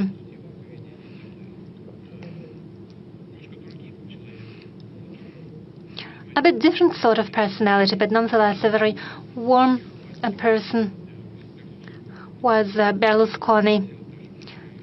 Just as Chirac, he accomplished a lot for development of Russia-Italian relations. Regardless of what's happening right now, we feel some affinity to Russia among the Italian population, just as we feel the same affinity to Italians. They've all made a large contribution to the development of our bilateral relations and to the world policy, and it was interesting to talk to them. They were true personalities. They had their own opinion, and they were focused on achieving best possible results for their own countries and strengthening the sovereignty of their countries. Even now, I have many friends in Asia. I've mentioned the friendly relation with China and India, and I have warm relations with Prime Minister of India.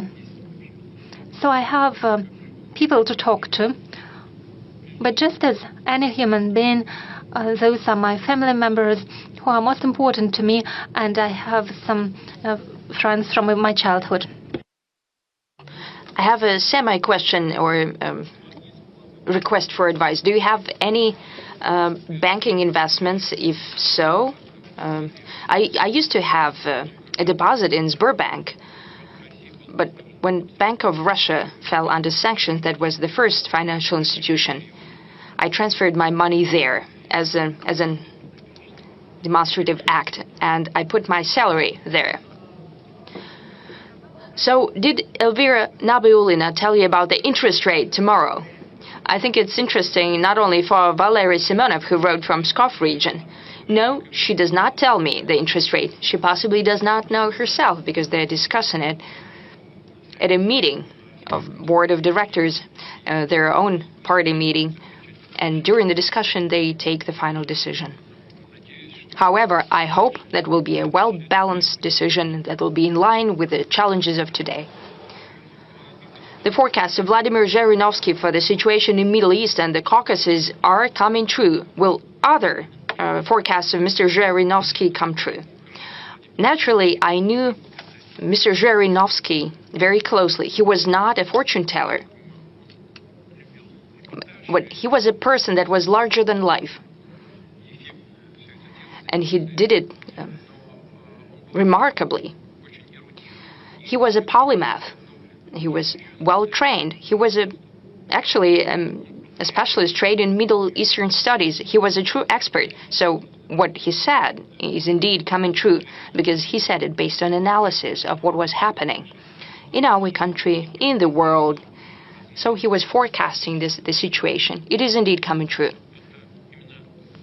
However, this is a forecast based on true knowledge and the experience that he had as a specialist. I suggest we go back to the Q&A question. Yes, we can do that forever. And we have 200,000 questions. I don't see what's written on your paper, but you've been raising your hand for a while now. A man in mask? Okay, you'll be the next. Okay. May I? Yes, please. Svetlana Shevchenko, Novosibirsk region. We are an agrarian and industrial region. We create value-added products. We export goods, but we have an acute lack of talent, especially young people. Despite the agricultural mortgage and development of agricultural lands, we lack people.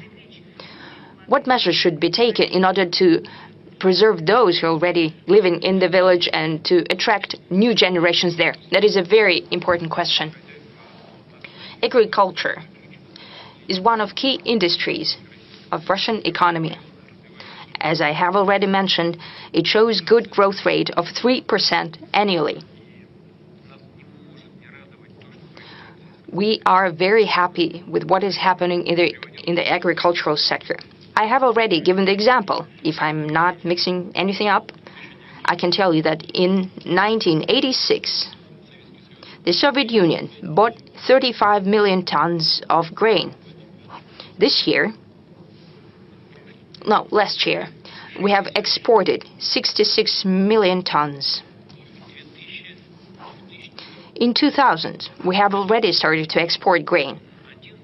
However, it stood at about 1.2 or 1.3 million tons, and now we have 66 million tons.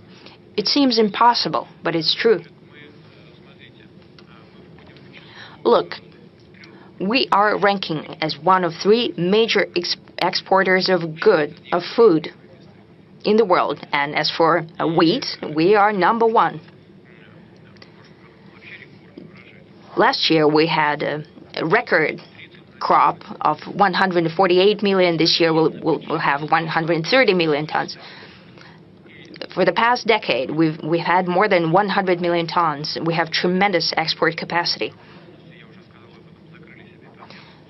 We are fully sufficient in meat, and we're exporting meat. We have issues indeed with fruit and vegetable and milk, though we have a special development program. But we see growth everywhere. One of the most important questions is social issues in rural areas, that is culture, education, housing. We have a social and economic development program for rural areas. It has already funds earmarked for that.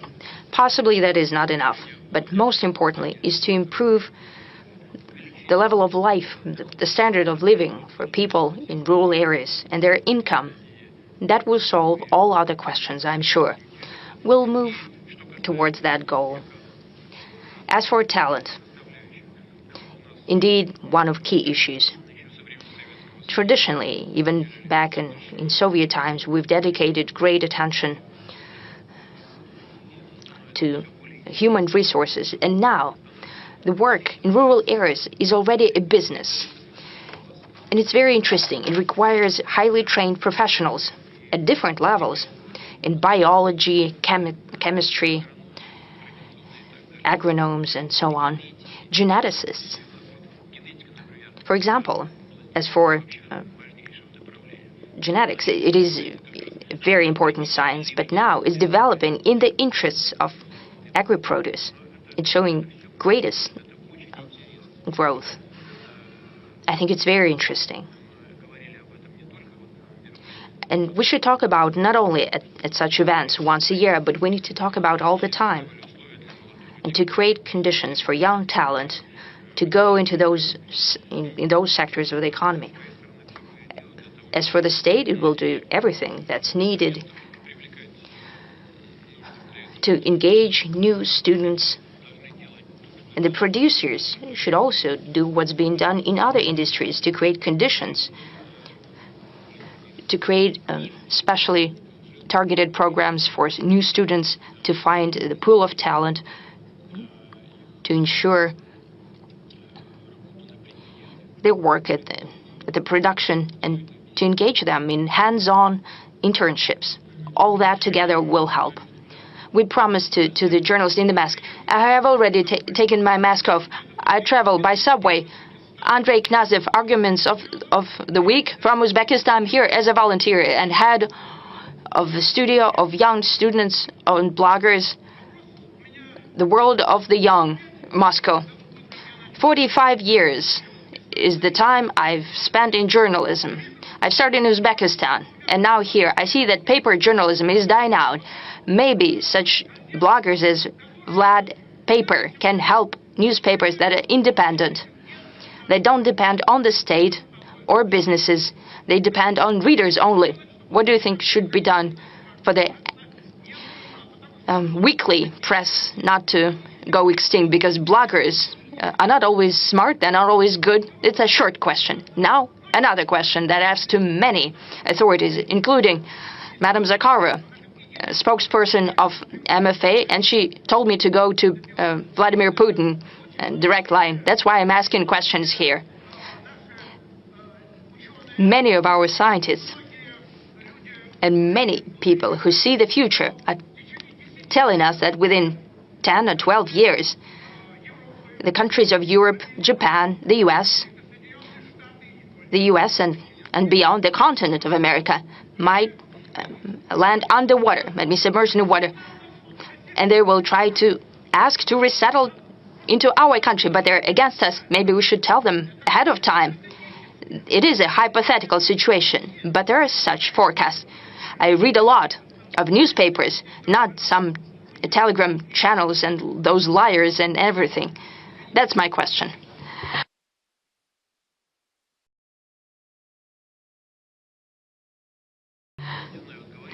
I don't know whether I should say it or not, but I'll tell you the story. You know, a famous joke, a family sitting around the table, and a small boy is saying,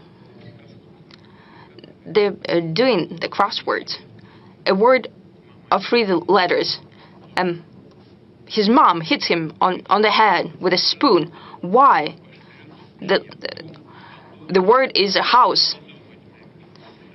And the father says, yes, you need to think about the house.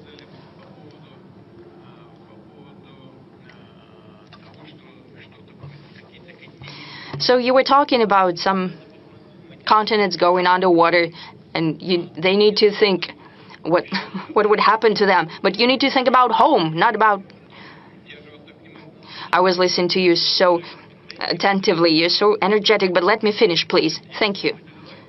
Why am I saying that? Because those forecasts that you've mentioned, they're not just ephemeris calculations.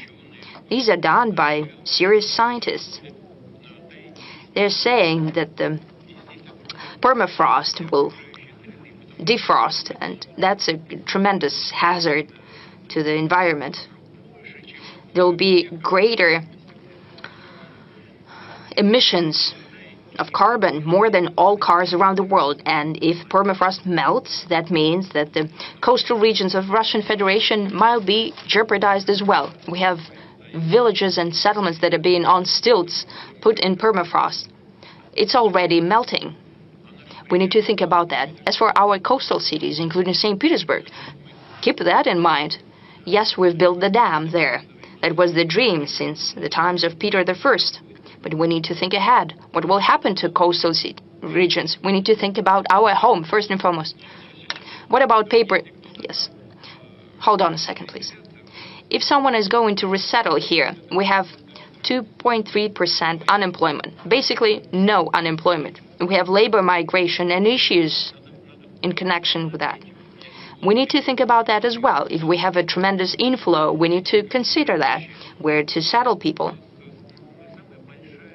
We are the largest country in the world in terms of territory. However, beyond the Urals, do you know how many people we have there? 12 million. That's not enough. We have territory to resettle people, but we need to think about the social and other types of infrastructure, about the rules. This is not just a idle question. You're presented with great pomp, but indeed the question is there. But we need to think about our domestic issues first and foremost. As for paper journalism and help from Vlad Paper, I'm sure that such people will support you because they're talking about paper journalism. I have a feeling that paper journalism would also find a place in the ecosystem and in changing landscape, just like a paper book. You still have, you can leaf through a gadget. You have better fonts, for example. Sometimes I use it myself. However, taking a book, a paper book in your hands, not just because you have pictures there, it's also interesting. This is also a piece of art, quite often. This is a piece of art in your hands. So paper journalism, sometimes taking a paper, Izvestia newspaper or Komsomolskaya Pravda newspaper, if you just leaf through it, there is also a certain pleasure in that. And I hope that those who do that will keep in mind.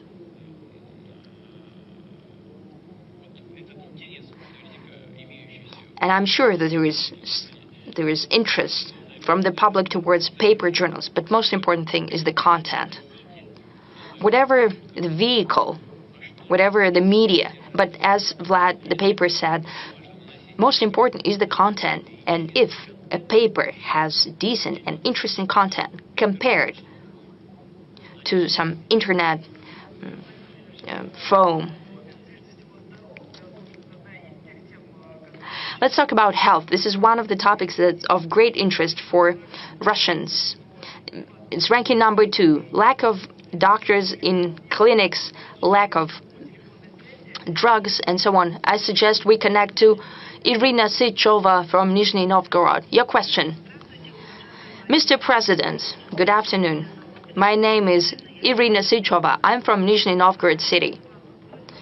I have an appeal to you. Please take a look at our medicine that is free of charge, our healthcare. I would like to thank you for the renovated facilities of the clinics. Thank God they're being improved. However, the clinics are lacking specialists as well as GPs. Doctors are leaving for commercial clinics. What are we to do? We pensioners. I cannot sign up my father for a visit to cardiologist. The doctor receives patients only once a week. There is no electronic queue because the doctor is not fully employed at the clinic. You have to start standing in the queue at 5 a.m. to get to sign up for the visit. And the queue is standing outside till 7 a.m. Many elderly people cannot stand up to the test of that. We hope that you'll be able to look into that and sort this out. Thank you. Irina Sychova. Madam Sychova, the issues of healthcare are something we have to look at in a broader context. It ranks second in terms of importance, and the same goes for any country, for developed nations in particular, because there this issue sometimes is even more relevant. But we shouldn't think about them, we should think about ourselves, about home. So thank you for pointing out that the clinics are being renovated. It's a good sign. It means that something good is happening. We have a whole program dedicated to this matter. But the most important thing with the specialists, with the personnel, is related to the first stage of our healthcare system. You know, we've got the hospitals, and there the problem with doctors is almost non-existent, whereas in the first stage, the clinics working with patients directly are a weak link. And the most important thing is to organize healthcare across different regions of Russia. If we look at the use of beds in hospitals, we see that they are not filled throughout all the year, whereas the first stage of the healthcare system, the first stage has this problem. The thing is how we reallocate the burden and how we make sure that it's spread out evenly throughout the year. The healthcare ministry is trying to attract as many new graduates as possible to hospitals in rural areas and smaller towns and settlements. We're giving an additional 50 or 29,000 rubles as a premium to those young people who are willing to relocate to smaller towns, and we have seen 17.5 thousand influx of new specialists to rural areas, and we have to continue working on that, and we have to move at a higher pace than we are doing right now. Colleagues will probably help me. We'll jot all of that down, and we'll help you with your father, of course. Let's keep on medicine. We have a smaller number of questions as compared to last year related to deficit of drugs. But there are problems for drugs on prescription. A pensioner from Kerch is writing that she needs drugs against cancer, but unfortunately drugstores cannot provide her with that because they're simply not there on shelves, and she has to pay from her own pocket. And there is also a lack of saline solution. So people who've got diabetes, they are facing challenges with the supply of insulin. Rashida Iudinova writes to us that in Neftejugansk she cannot get insulin from hospital, nor can she buy it from a pharmacy. From Saratov region, a person writes that he has problems with insulin and also blood sugar test strips. So, Mr. President, what do you think of the current stages of our pharmaceutical industry, and how do we provide our patients with the medical care they need, in particular the drugs they need? This is the question of the utmost importance, just as the supply of medical specialists. Pharmaceutical industry is one of the most important avenues we're pursuing. When I was the chairman of the Russian government, that was back in 2008. Back then, we embarked on the path of building our own pharmaceutical industry. Back in 2008, we started talking about that. We drafted programs dedicated to the subject in 2009. The first programs were set forth. They bore different names, but the substance has always remained the same. And that substance is building our own pharmaceutical industry. I do not remember how much money we allocated back then. Pharmaceutical industry was being developed thanks to the government support, to a large extent, using the money earmarked from the federal budget. Whereas currently, our pharmaceutical companies, for the first time in history over the several last years, have started channeling their own money into research and development to the tune of dozens of billions of rubles, I think 40 billion rubles or so. They've got their own development programs.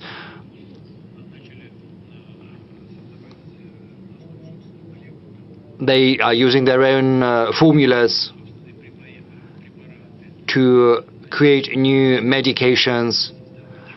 They are creating new chemical substances, which is a first in our history. We've come up with our own medications against cancers. St. Petersburg is one of the leaders in that field, and the same goes for insulin. As far as the blood sugar test strips are concerned, this is just a malfunction. This is a shortcoming on the part of the local organizations, because the money for all of these medications is allocated on a timely manner, so the procurement process has to go through smoothly. I'm going to talk to the leadership of the Russian regions. Everything has to be done on time. And, of course, you need to take into account the requirements of the market. We have a special program dedicated to the development of the pharmaceutical industry, which is currently part and parcel of the technological leadership program. There's a special subsection within that project related to essential medications. By 2030, we need to supply 90% of our own medications, and as far as medical equipment is concerned, the figure is 40%. So we are making good headway, but of course we've got all of this big work cut out for us, and malfunctions do happen. I know that you have spoken about deficit of insulin. Well, actually we have enough of insulin. The same goes for saline solution. I'm aware of that. I'm trying to follow all of that as far as saline is concerned. It's not about saline, it's about packaging. It has to be supplied on time. Two ministries, the Ministry of Healthcare and the Ministry of Trade and Industry, did not take the timely decision on the price of the packaging. And the price was not competitive for the producer, so they had to buy some of the packaging from abroad. Right now, the decision has been made, and I'm hopeful that these malfunctions will not happen in the future. But we'll have a look at all of that in future. Mr. Peskov, over to you. Yes, let's move back to the audience. You know, we won't get far this way. Well, let's not do it like this. You know, we'll be plunged into chaos and we won't be able to deal with that. I'm sorry. Ksenia Aksionova, Spas TV channel. You know, there's a person whom you have great respect for. That is the spiritual father, Father Nostrin. He said that we need to prohibit abortions, four-letter words, and we also have to bury Lenin's body.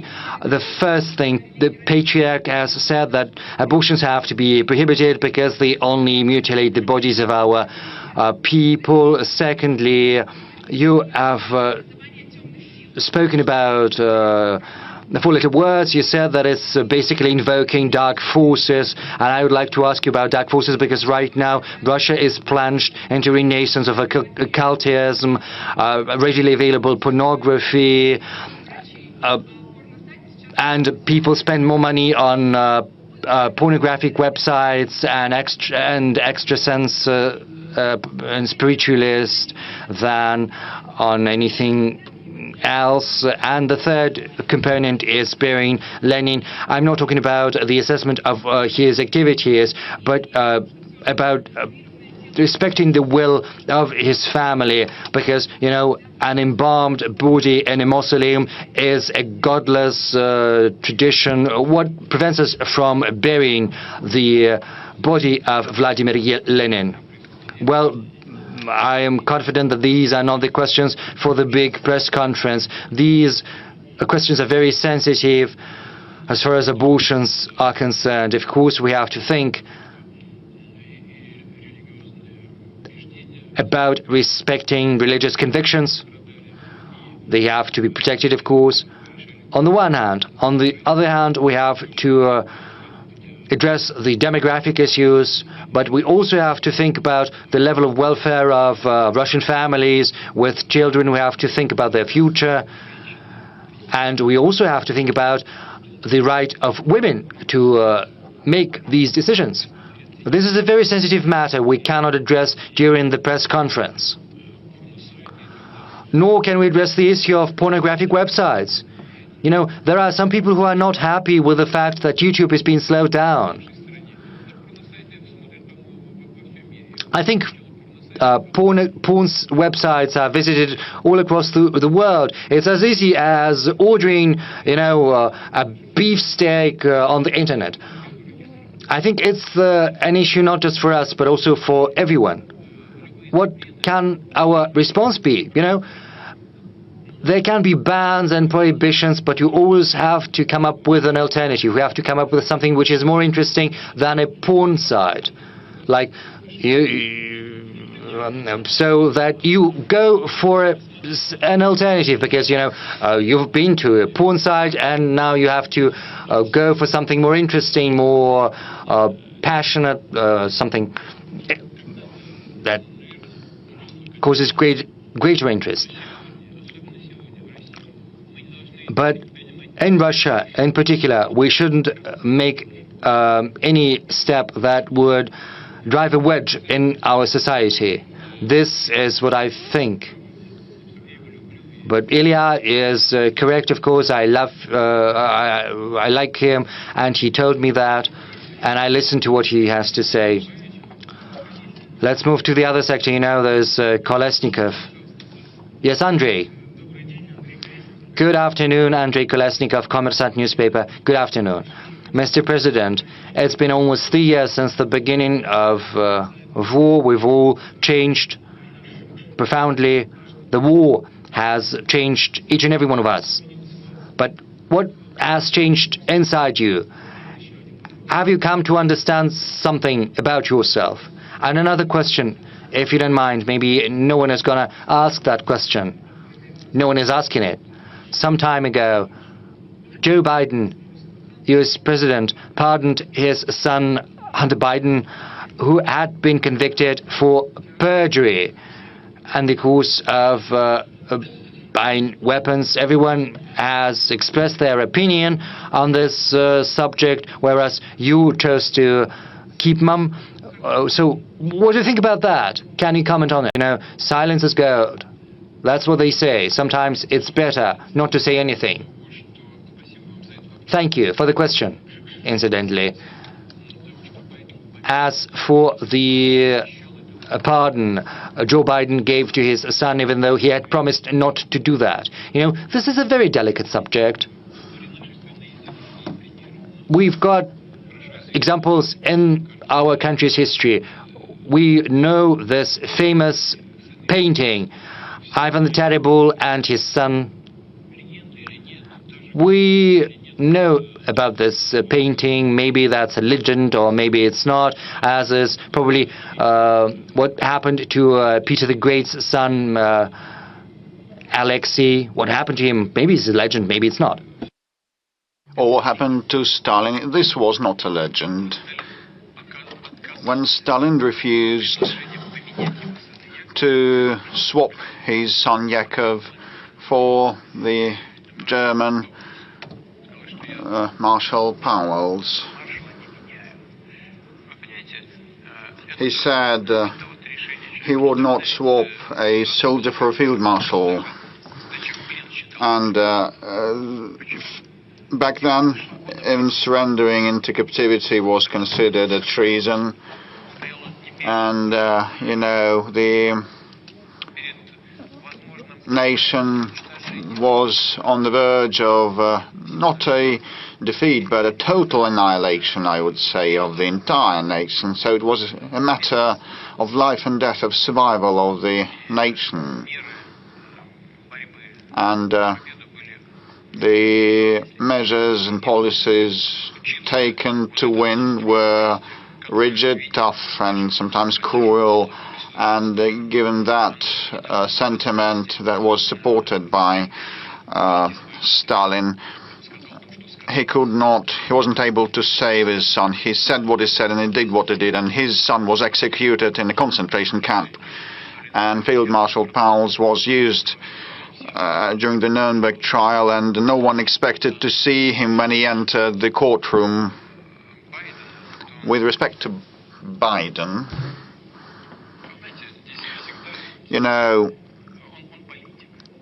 he's a politician, so whether you have more a politician or a human always is an important question. It turned out that Biden had more of a human being, so I wouldn't condemn him for that. And there was also part number one. Whether you have changed over the past 3 years. We all keep changing every day, every hour. All the visitors of this room, all the streamers, we are in a flux, and those 2-something years have been, a tribulation for everybody, for the entire country, and for myself.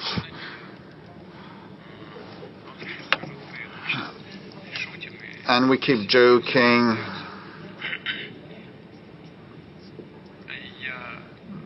Despite that it has been a trial. And I almost ceased laughing, and I now joke much less.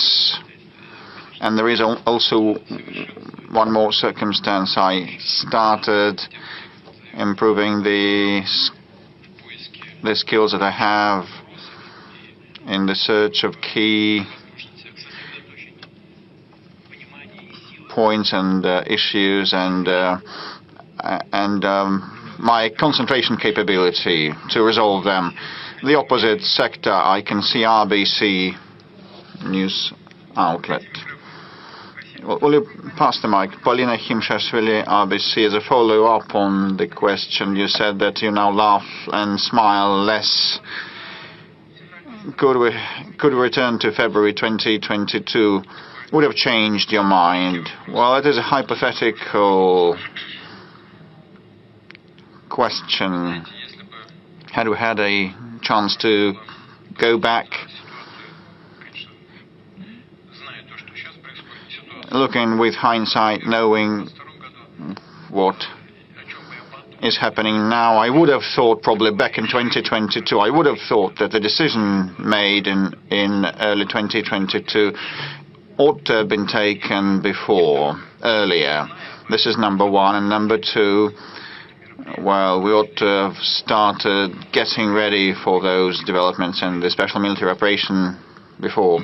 And those the Crimean developments were kind of off the cuff, offhand, impromptu. And the 2022 also we started because we could not tolerate it anymore and wait for the situation to deteriorate further. And the Kiev authorities stated directly in so many words that they would not implement and fulfill the Minsk set of measures, and they claimed to obtain the WMD, and we figured out that we had been deceived with respect to the Minsk arrangements, and the massacre had lasted for 8 years, and they just dropped it aside. And we saw that the military stationing of those territories began, and the annihilation of all things related to Russia began, and we could not carry on like that anymore. They compelled and forced us. Had we known in advance what would happen, we would have prepared in a systemic, real, serious way. This is what I would have thought. Dear friends, we've been working for more than 4 hours. We've exceeded the 4 hours duration. Let's allow these colleagues. Ura, daughter, will you please stand up, lady? Pass the mic. Thank you, Mr. President. Ekaterina Lazareva, Ura News Agency. You have mentioned some of the European leaders. So I would ask the following. 2025, Russia will mark 80th anniversary since the victory in the Great Patriotic War, and you start inviting international leaders. Well, if we recall, this year France celebrated the Normandy Day, the Normandy landing day, and they didn't invite us. And the Auschwitz anniversary, liberation anniversary, also was celebrated. You were not invited. But have you submitted invitations to the former anti-Hitler coalition representatives to attend this future forthcoming anniversary? Is it important for you to see U.S., France, and Great Britain represented? As regards inviting us to events, we do not seeking anything like that. We are fine at home, and we should strengthen ourselves, and this is the overarching policy of ours. And second, we will never forget the sacrifice suffered by our nation and brought to the altar of the victory. We will never forget that. And other countries, naturally, today are trying to pass that into oblivion. This is part of their anti-Russian campaigning. But this is up to them. We will be glad to see everybody wishing to attend this glorious red letter anniversary. Well, I do subscribe some invitations, but it's principally the responsibility of Foreign Ministry. My position is that we'll be open to anyone wishing to attend.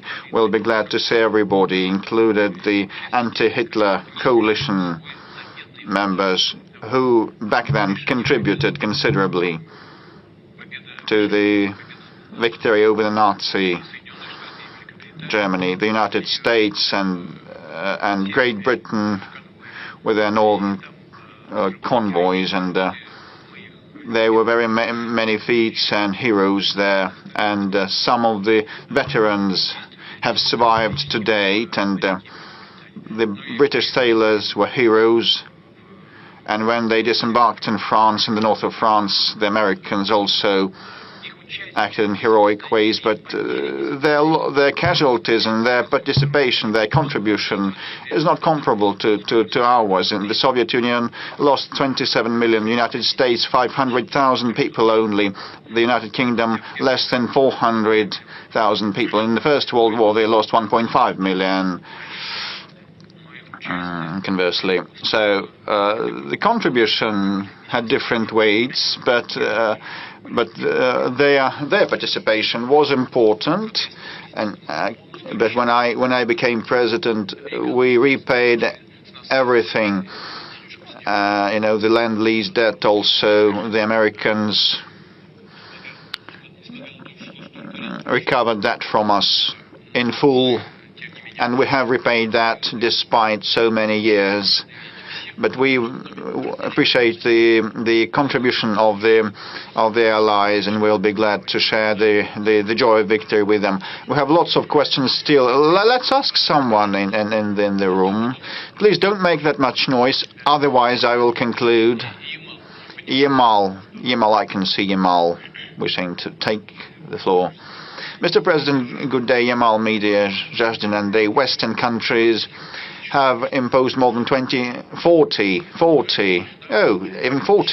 Well, I stopped counting, but, imposed 40,000 restrictions against us. But, our progressive development in the Arctic is something that they have a grudge against, and they actually say that their goal is to do away with the LNG projects in the Arctic. What do they fear so much? Why are they so much afraid? Will they be able to hinder our pace of development in the Arctic? Well, they fear competition, actually. This is why they use politics for unfair competition. Novatek is a well-known company that is not a global leader. Other companies and countries produce more LNG, but ours keeps growing, and they want to impede that growth. This is kind of unfair ways to restrain competitors, and this is bad for them if they fight competition like this with non-economic means. That they will lose their competitiveness one day. It may not happen tomorrow, but that will happen for sure if they continue in this vein. Have they been impeding us? Yes, they have. They have been putting handicap on us. Will they be able to kill it off completely? No. They will do damage to us. But, we will find a way out supplying energy, given the fact that the demand for energy will keep growing in the global economy as it develops. This is the data of the global economic institutions and their opinion. So this product will enjoy demand in the global markets, and we will keep advancing our projects and increasing our share in the LNG market. And with respect to pipeline gas supplies, Ukraine has declined to extend the transit contract. It was Ukraine, not us, Ukraine declined to extend the gas transit contract, despite the fact that they received $700 to $800 million per annum for gas transit. Now, the question is what is to be done about that. But this is not our problem. Ukraine has cut off our gas supplies to European customers and consumers. They've been eating from the hands of the West because they are not self-sufficient. They can live and wage this war only with the Western help, but at the same time the Ukrainians create problems for the Westerners, cutting off gas supplies.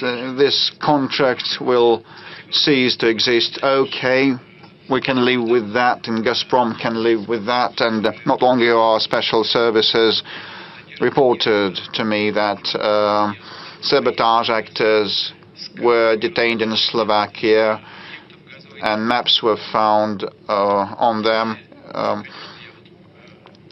with energy facilities and installations spotted on their maps. So I received information just yesterday, so I would ask via the special channels to find out why so and what was happening, and because they wanted to commit terrorist attacks in Europe, because they've been fed by they live off the West, and now they kind of start perpetrating terrorist attacks in Europe. But our option is to cooperate, and we will attain our goals. So space exclusion, and BBC, I also see BBC, you will be able to attack us shortly. You keep attacking us, and we just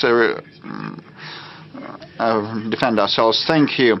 I represent the Chinese television, but you look very much the Chinese people of ours. I feel that, but I'm a Russian citizen, despite the fact that I'm considered a foreign journalist.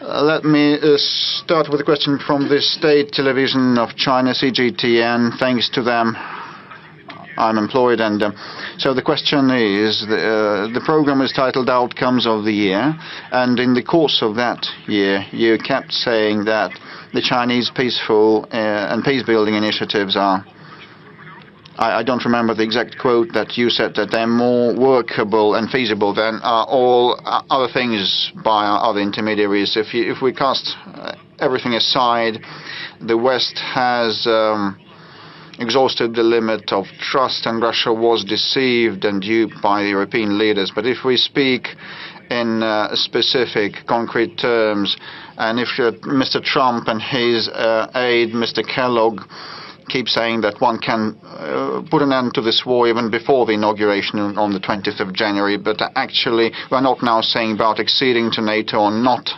just seize the fire in an instant. Is that possible? Is Russia ready to make this important steps if the European partners and American partners would manage to persuade Kyiv, because the entire world is tired of the Ukrainian crisis, and people in this country also want peace, and this would be a simple step. No one risks anything, just in an instant stop where things are. If someone fails to implement that, would not keep their word, this can resume. No one would lose anything. Just put it at a halt. And my second question, so it is a hybrid format. I live in Korolyov, in the suburbs of Moscow, so I'd like you to hear the biggest scientific town in Russia. So now at the Khrushchev Center, the National Space Center is being built, and the residents of the town of Korolyov, there's 250,000 people, just are bewildered, and they do not know whether we maintain this space capital status, because actually we need to have a special probably economic zone on the territory of the house building plant, because we should reinstate Korolyov as the historical space exploration capital of our country, and we need a third entrance to our city because we have huge of congestion. 4 hours we spend in those traffic jams. So we need a flyover and bridges, and we have some issues about democracy. I apologize, I'm just winding down and saying everything. So you combine you're wearing 2 hats, that of a citizen and that of an international journalist. Third entry into Korolov. It is an acute problem.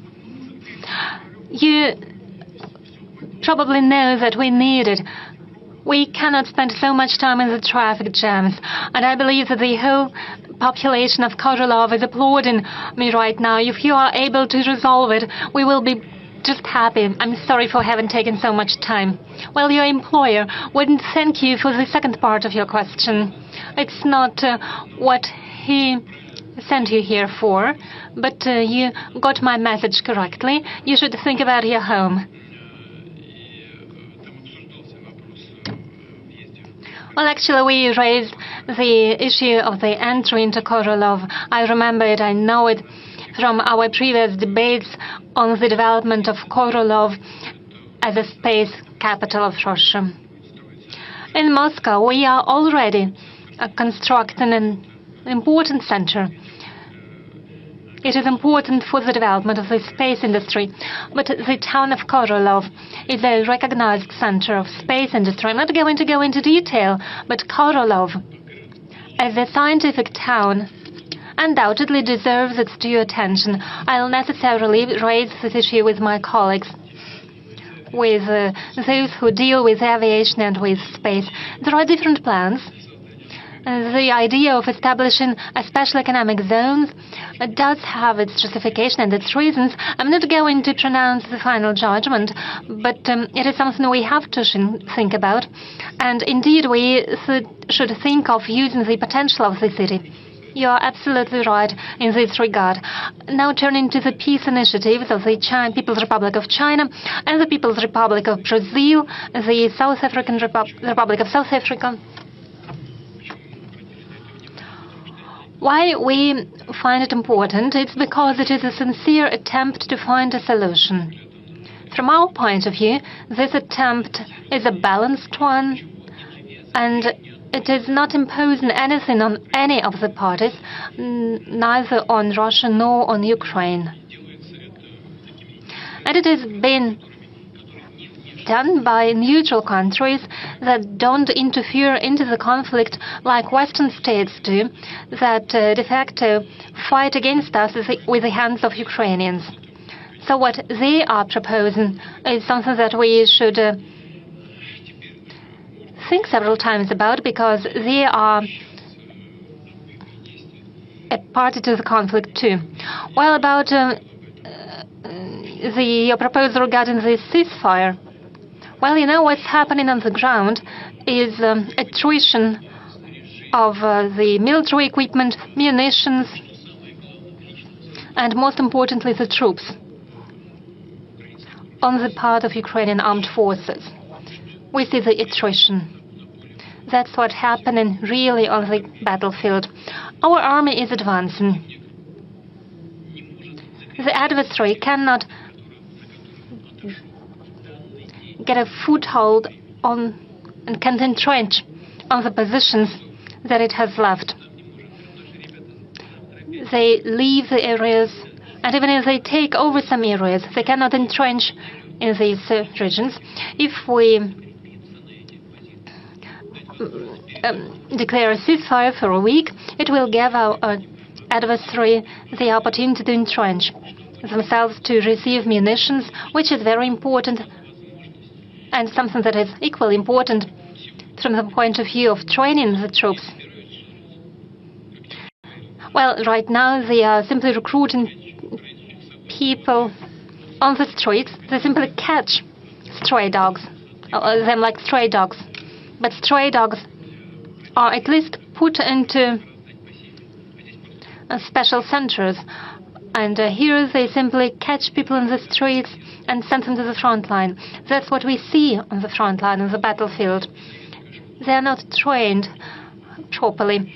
It's not how soldiers were trained during the Soviet times, even those who received trainings in the Western countries, cannot be compared to those who had been trained in Soviet times, because they are prepared and trained by those who have never been on the battlefield. So how can they train others? So a long ceasefire, relatively long ceasefire period, will give an adversary the time for training and retraining of personnel. In the battalions, they have 35% of the troops, of the necessary troop numbers. So they'll receive time to re-equip their divisions. What we need is not a ceasefire. Instead, we need a lasting peace with guarantees for the Russian Federation. It is a complicated question how we can ensure these guarantees, but we could think about it. As for short-term ceasefires, it was a proposal by the Prime Minister of Hungary, Mr. Orban. That's what he said. I hope Victor will not be angry with me if I reveal at least one part of our conversation. He said, "What would it cost to you if you announced to declare a ceasefire for at least a day or two?"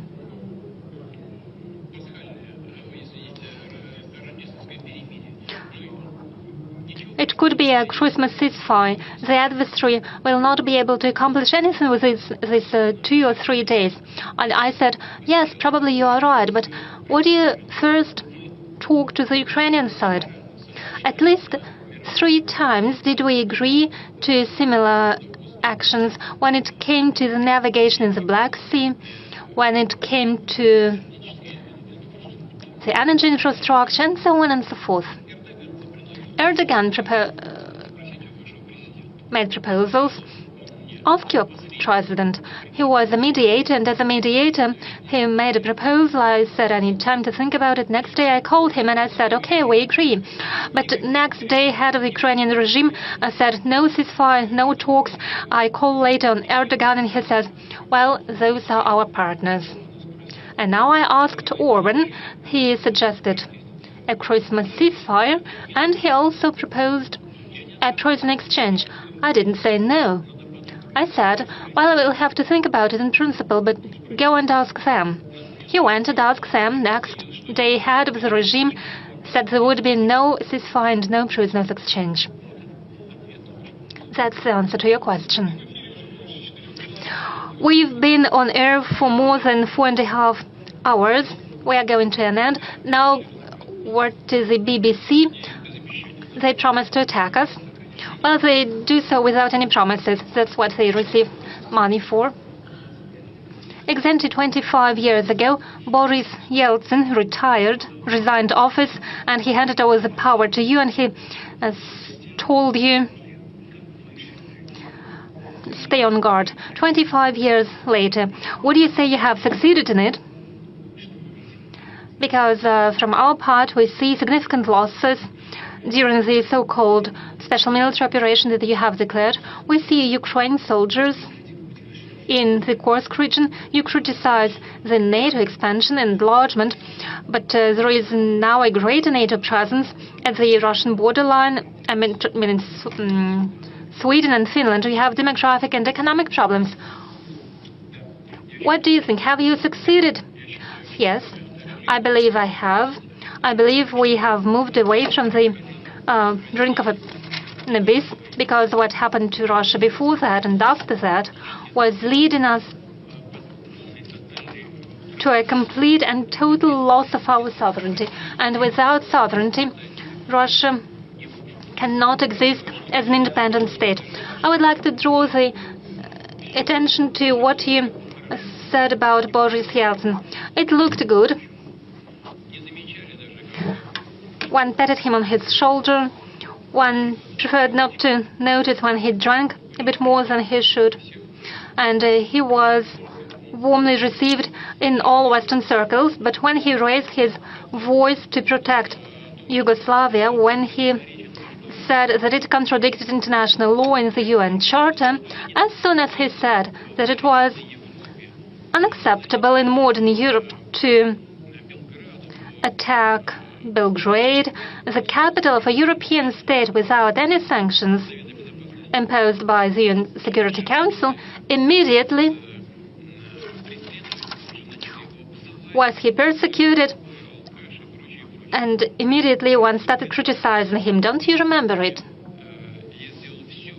And I've done my utmost to make sure Russia is a sovereign and independent power that is capable of taking decisions in its interest and not in the interest of those states that tapped it on the shoulder in order to use it for their own purposes.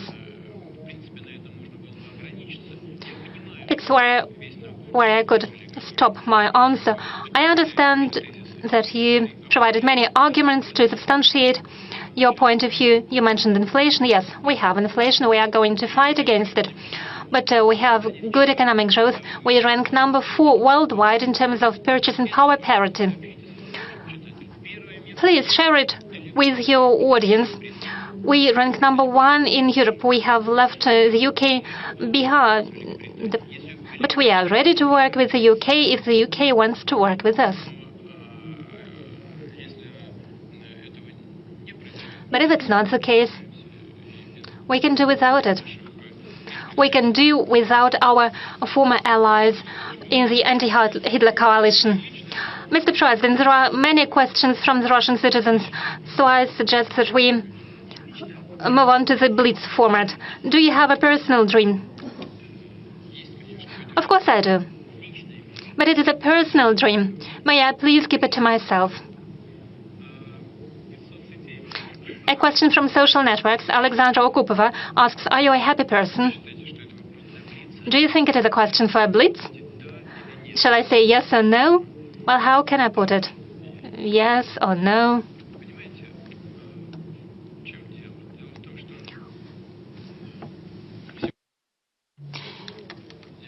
It's a well-known fact that I was born in a regular working-class family. As for my forefathers, they used to cross the Danube River, and I have a document that says that one of my forefathers was awarded the St. George's Cross for that. Later, all of my relatives on my mother's side, on my father's side, fought in the Great Patriotic War. Every second of them died. My father was invalided out of the Great Patriotic War.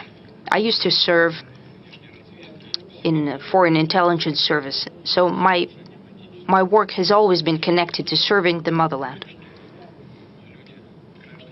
And the fact that the Russian citizens, the people, have entrusted me with leading the Russian state is a tremendous honor and tremendous responsibility. In essence, I could say I'm happy with that and thank you. However, but I should be more God-fearing maybe in saying, what else should you expect? What more can you wish? However, the happiness will not be complete until all of our guys return from the front line, until they meet their mothers and wives, until their children hug them, until our young people, girls and boys, create the necessary number of families necessary for us, for Russia, and have children. I really want our scientists and cultural figures and so on, I hope they can fulfill themselves, and then I can say that I'm happy. There was a question from St. Petersburg. Why are you being called different names by the foreigners and you don't respond? It depends on the level of class. As I said before, they call the names due to their impotence. Why should we show our impotence then? We have enough arguments to clearly present our position. An SMS from Stavropolsky region. Do you have a task that you hate? No. If people have trusted me enough to perform the function of the president of the country, there are certain responsibilities.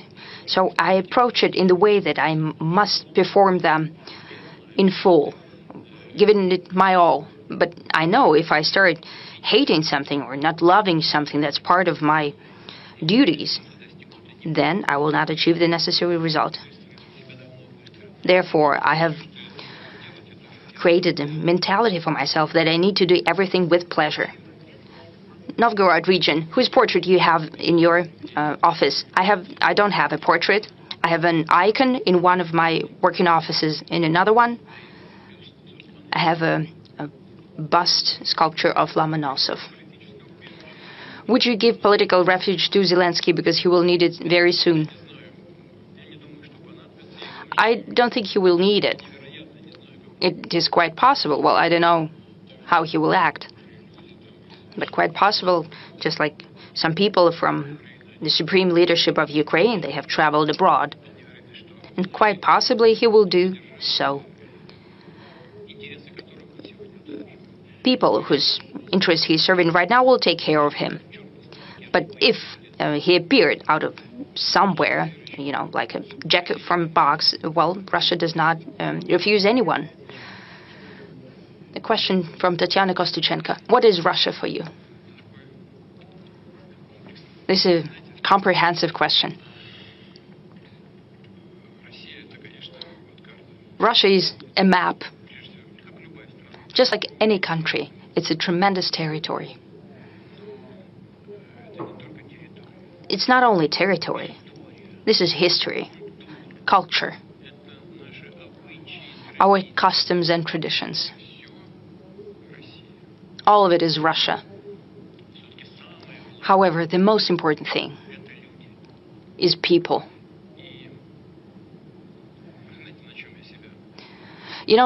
Sometimes I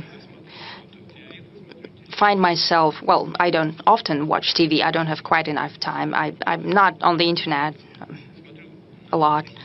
But when I look at the success and achievements of our people, there was a world championship, world swimming championship. I saw guys walking out, huge guys, very confident, performing. World championship, champions, and beautiful girls. I was looking at boys and girls who are achieving great success at the Olympic Games. I'm looking at my young scientists, whom I met quite recently. Honestly, well, I look at that, and I'm so happy about it. I rejoice at that as if they were my family members. I rejoice as if they're my loved ones. Therefore, I'm looking at Russia as at a family. We've been working more than 4.5 hours. We have answered many questions, millions of viewers. We have many questions ahead of us. Is there anything that you would like to tell to the citizens of our country? I talked right now about that I treat Russia as my family. Therefore, this is what I wanted to say. We're working, we're talking. On the eve of festive holidays, New Year and Christmas, I speak to many representatives of different religions, and they're saying that we all celebrate Christmas, just like our neighbors celebrate Qad al-Fitr and or Pesach and so on.